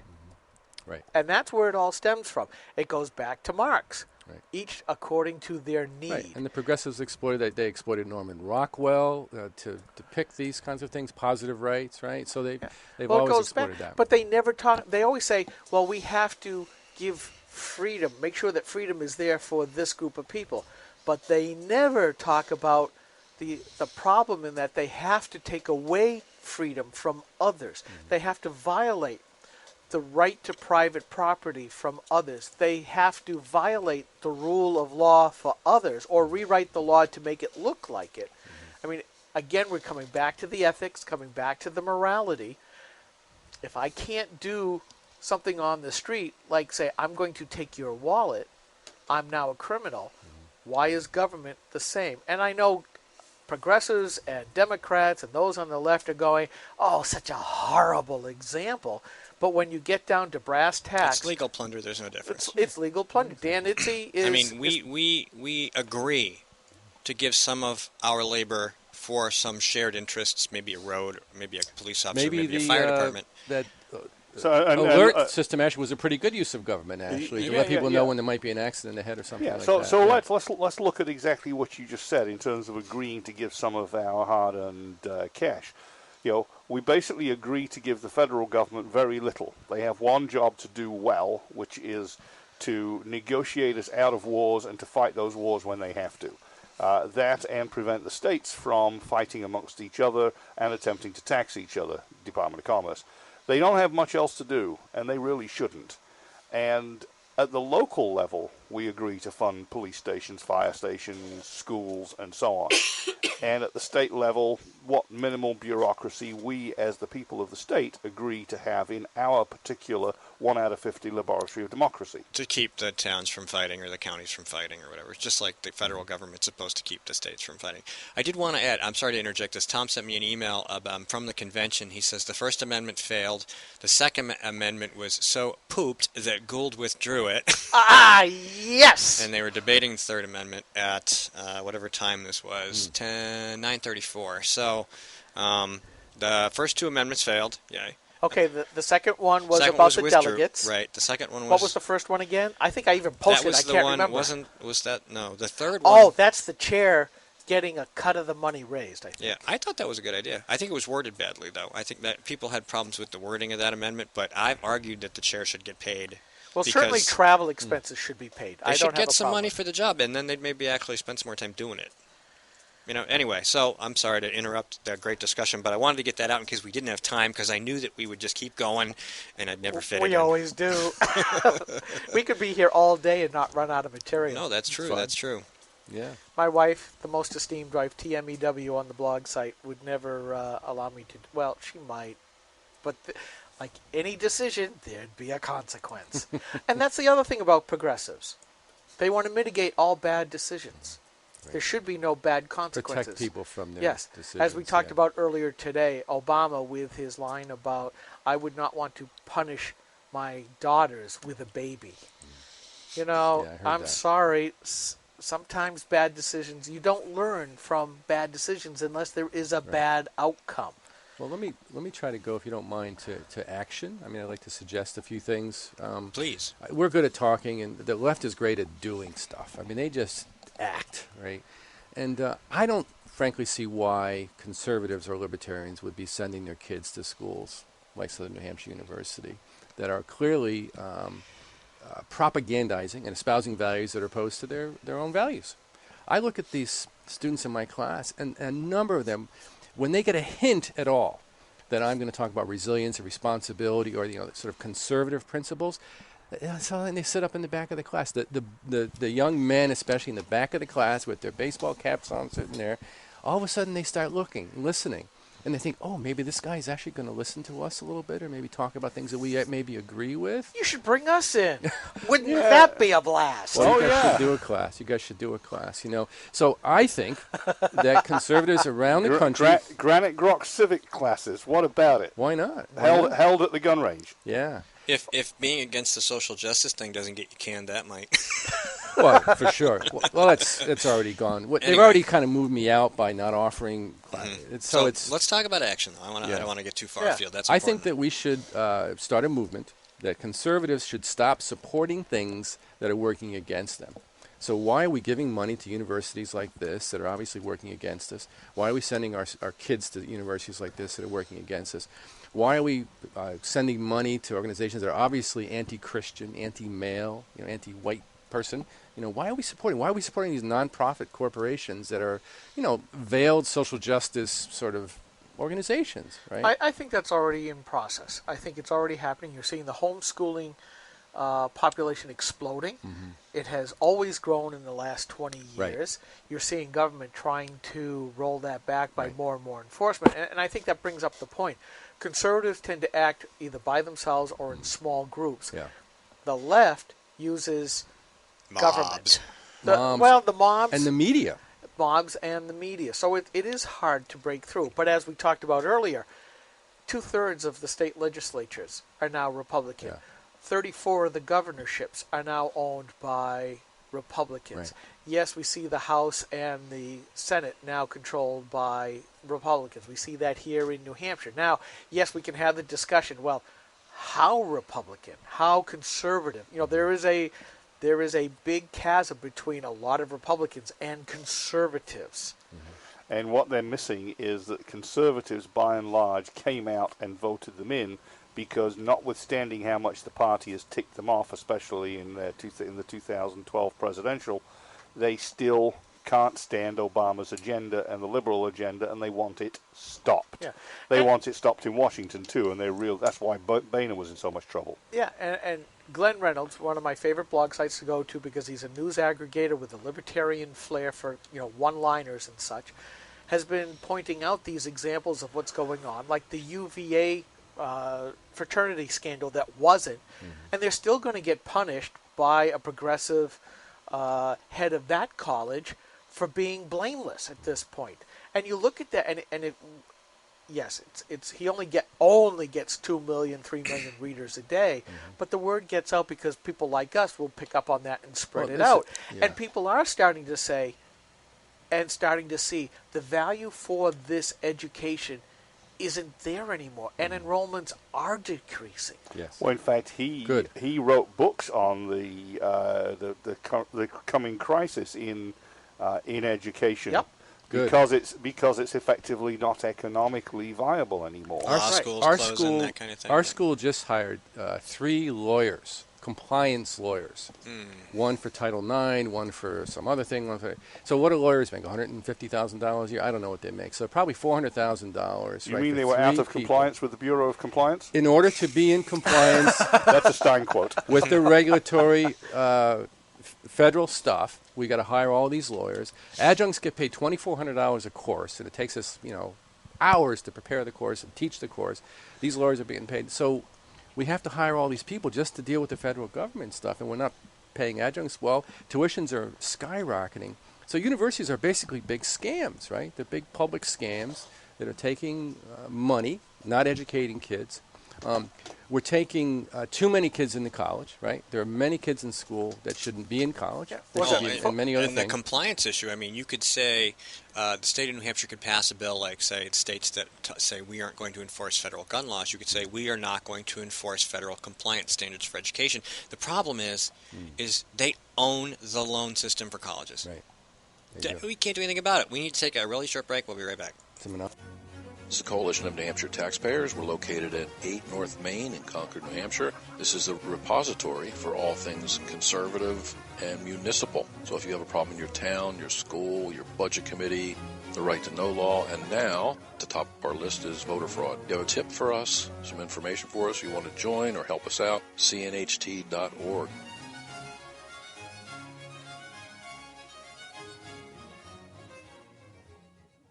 Hi, this is Rich Gerard, host of Gerard at Large in the Morning, the Manchester area's only locally owned, locally operated, focused, and interested, riveting radio show, heard live every Monday through Friday from 6 to 9 on 90.7 FM WLMW New Hampshire Family Radio, and available 24/7 live or archived at gerardatlarge.com. Be sure to tune in.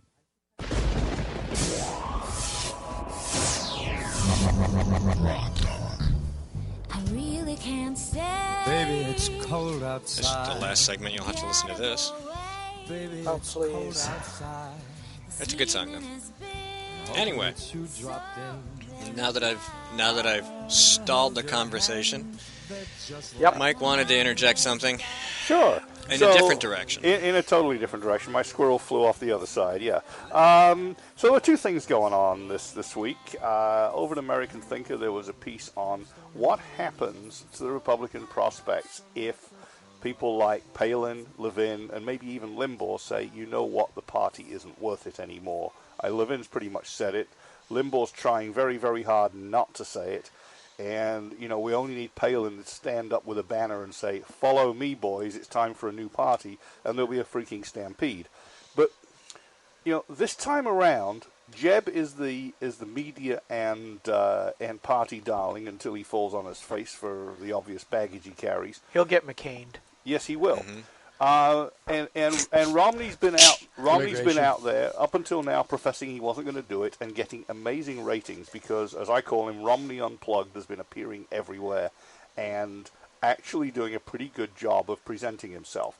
And I actually say this, you know, we argued against Romney's lack of conservatism early on, but Romney as an early campaigner in 2011 and 12 was extremely effective until the party tentacles got into him.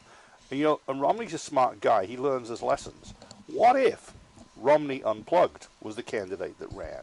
What if Romney Unplugged didn't take advice from the consultant class, from John H. Sununu and all the people that did him harm last time? What if he embraces the Tea Party? What if he embraces Palin and says, you can campaign your own way, I won't dumb you down like McCain did? Boy, that's a lot of what ifs. Yeah, and, but and you just know, as an aside, I put up a post saying exactly that. What if the O'Brien faction in the New Hampshire House decided to form its own new party? Mm-hmm. And I've been putting up a few posts the last few days of people who said, I'm done with the Republican Party. But back to your what ifs, that's a lot of what ifs, and I don't think he'd go there. You know, I'm not so sure. Like I said, the early Romney campaign was very, very effective with his Obama Isn't Working website styled after Thatcher's campaign, with his sudden sneak attacks at places like Solyndra. He actually was very, very effective. And it wasn't until he got into the party machinery or it got into him. Yeah, but how does he avoid that this time? Well, I think because ultimately he's going to get the party's nomination. If he's going to get the party's nomination, he has to wade into the machinery. Yeah, but I think he can tell them, we've learned from experience, I either campaign my way or you lose. But we've had 2 cycles of him professing what his values are. And one of the things that he is going to get hit from on the right is Romney flip-flop. Because the first time he ran and lost in the primary, he got nailed for flipping on all kinds of things. That, well, he was John Kerry to death.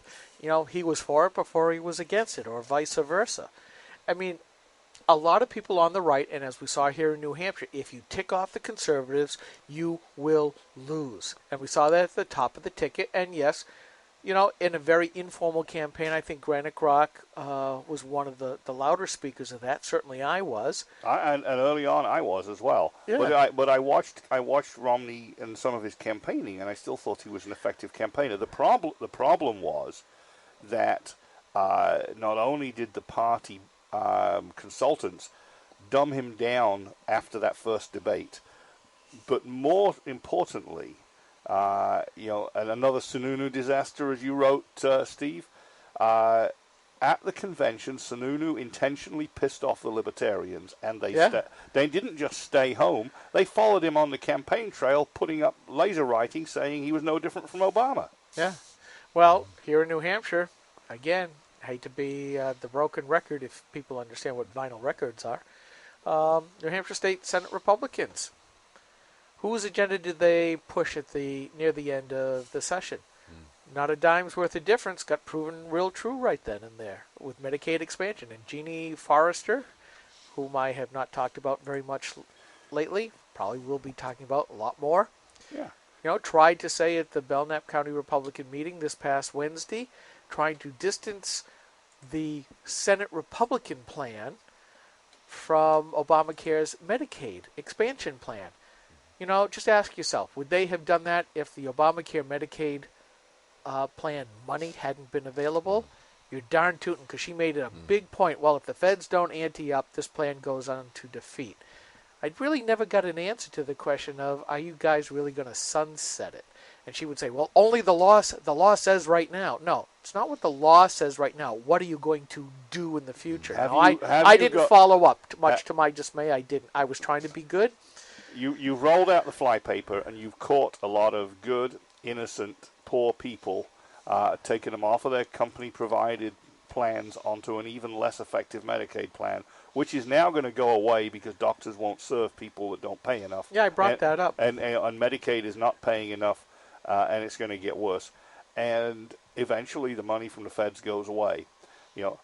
Having suckered people onto it, are they going to have the balls to stand up and say, you know what, we screwed up. We're going to drop you off it again. Go get your own. No, because as we learned a while ago, a politician's first job is their own re-election, period. There are very few people who say, I will stand on principles come what may. End of story. Which is why we have those leadership classes, which I think Susan and JR are promoting. Oh, sorry. That was not supposed to be said. Yep. All right. Do we need to issue memos? Let's just say this. Politicians should feel the pain, especially if they don't stand on principle. Well, we talk about Let me that. plug this too a little bit. Yeah. Okay, back to that. If you don't mind, I want to just plug. Jane Aitken, our friend, wrote a great article that's just came out this morning on Bedford Patch about this situation. So just Google Bedford Patch, Jane Aitken's article, and it's extremely well written, and it lays it out clearly and puts it in the right context, I think. And she's encouraging conservatives to take a stand, to speak out, and to let's make this a national story so people really realize what's happening in universities. And it should. It should, because it shows a takeover of progressivism, whether he wants to call it that or not. Oftentimes people in the progressive movement, on a scale of 1 to 10, where we're probably a 12 on the conservative side, he may be a 3, 4, or 5, maybe on the progressive side. They don't understand. They see themselves as being directly in the middle. He's not a 5. He's a 3, maybe a 2. If he's going to the White House with Yale, Harvard, and whoever, that he's more like a 2. Well, but they see themselves as being the pragmatic center. They do. They don't understand that they're not. We freely admit we are who we are. I don't have a problem with that. You get somebody like Bernie Sanders, senator from Vermont, who says, I'm a socialist. I applaud him because he's honest. He's honest. Dennis Kucinich, same thing when he was in the House. He was honest about where he stood. We're honest about where we stand. It's these other people on the left, especially in the newsrooms, let's pull that back in again, who said, we're not of the left, we're straight in the middle. No, you're not. Yeah, we need to grab those narratives. We need to really, if I had my druthers, the Tea Party movement would be primarily about going after the media narratives. Our number one enemy, so to speak, would be the media. We'd be really trying to force better narratives into the media. All right. Oops, I hear the music. That's it. And pragmatism That's is another word for statism. All right, your microphone's up. Yeah, we got to end the show. We have these things we have to do. All right, thank you, Kevin, for coming in. Thanks again to Jason Sorens and Darlene Pawlick. This is GrokTALK. We'll be back next week. Yeah, baby! When asked whether she still supports Obamacare, Senator Jeanne Shaheen said, Yes, I do continue to support the law. We're beginning to see some positive results. how can Senator Shaheen say we're seeing positive results when 22,000 of our neighbors have already lost their health insurance? What's worse, the Boston Globe reports the state's only health insurance provider radically reduced the number of hospitals in their network, forcing some people to drive over an hour for lab work, even when there's a hospital within a few miles of their home. When pressed about lack of access, Shaheen said, There are some hospitals that are not covered, unfortunately, and I certainly hope that's going to change. Jeanne Shaheen promised us we could keep our doctors and our healthcare coverage. Now she hopes we can get to a local hospital? Call Senator Shaheen at 603-647-7500. Tell her we need more than hope. We need leadership. Paid for by Citizens for a Strong New Hampshire.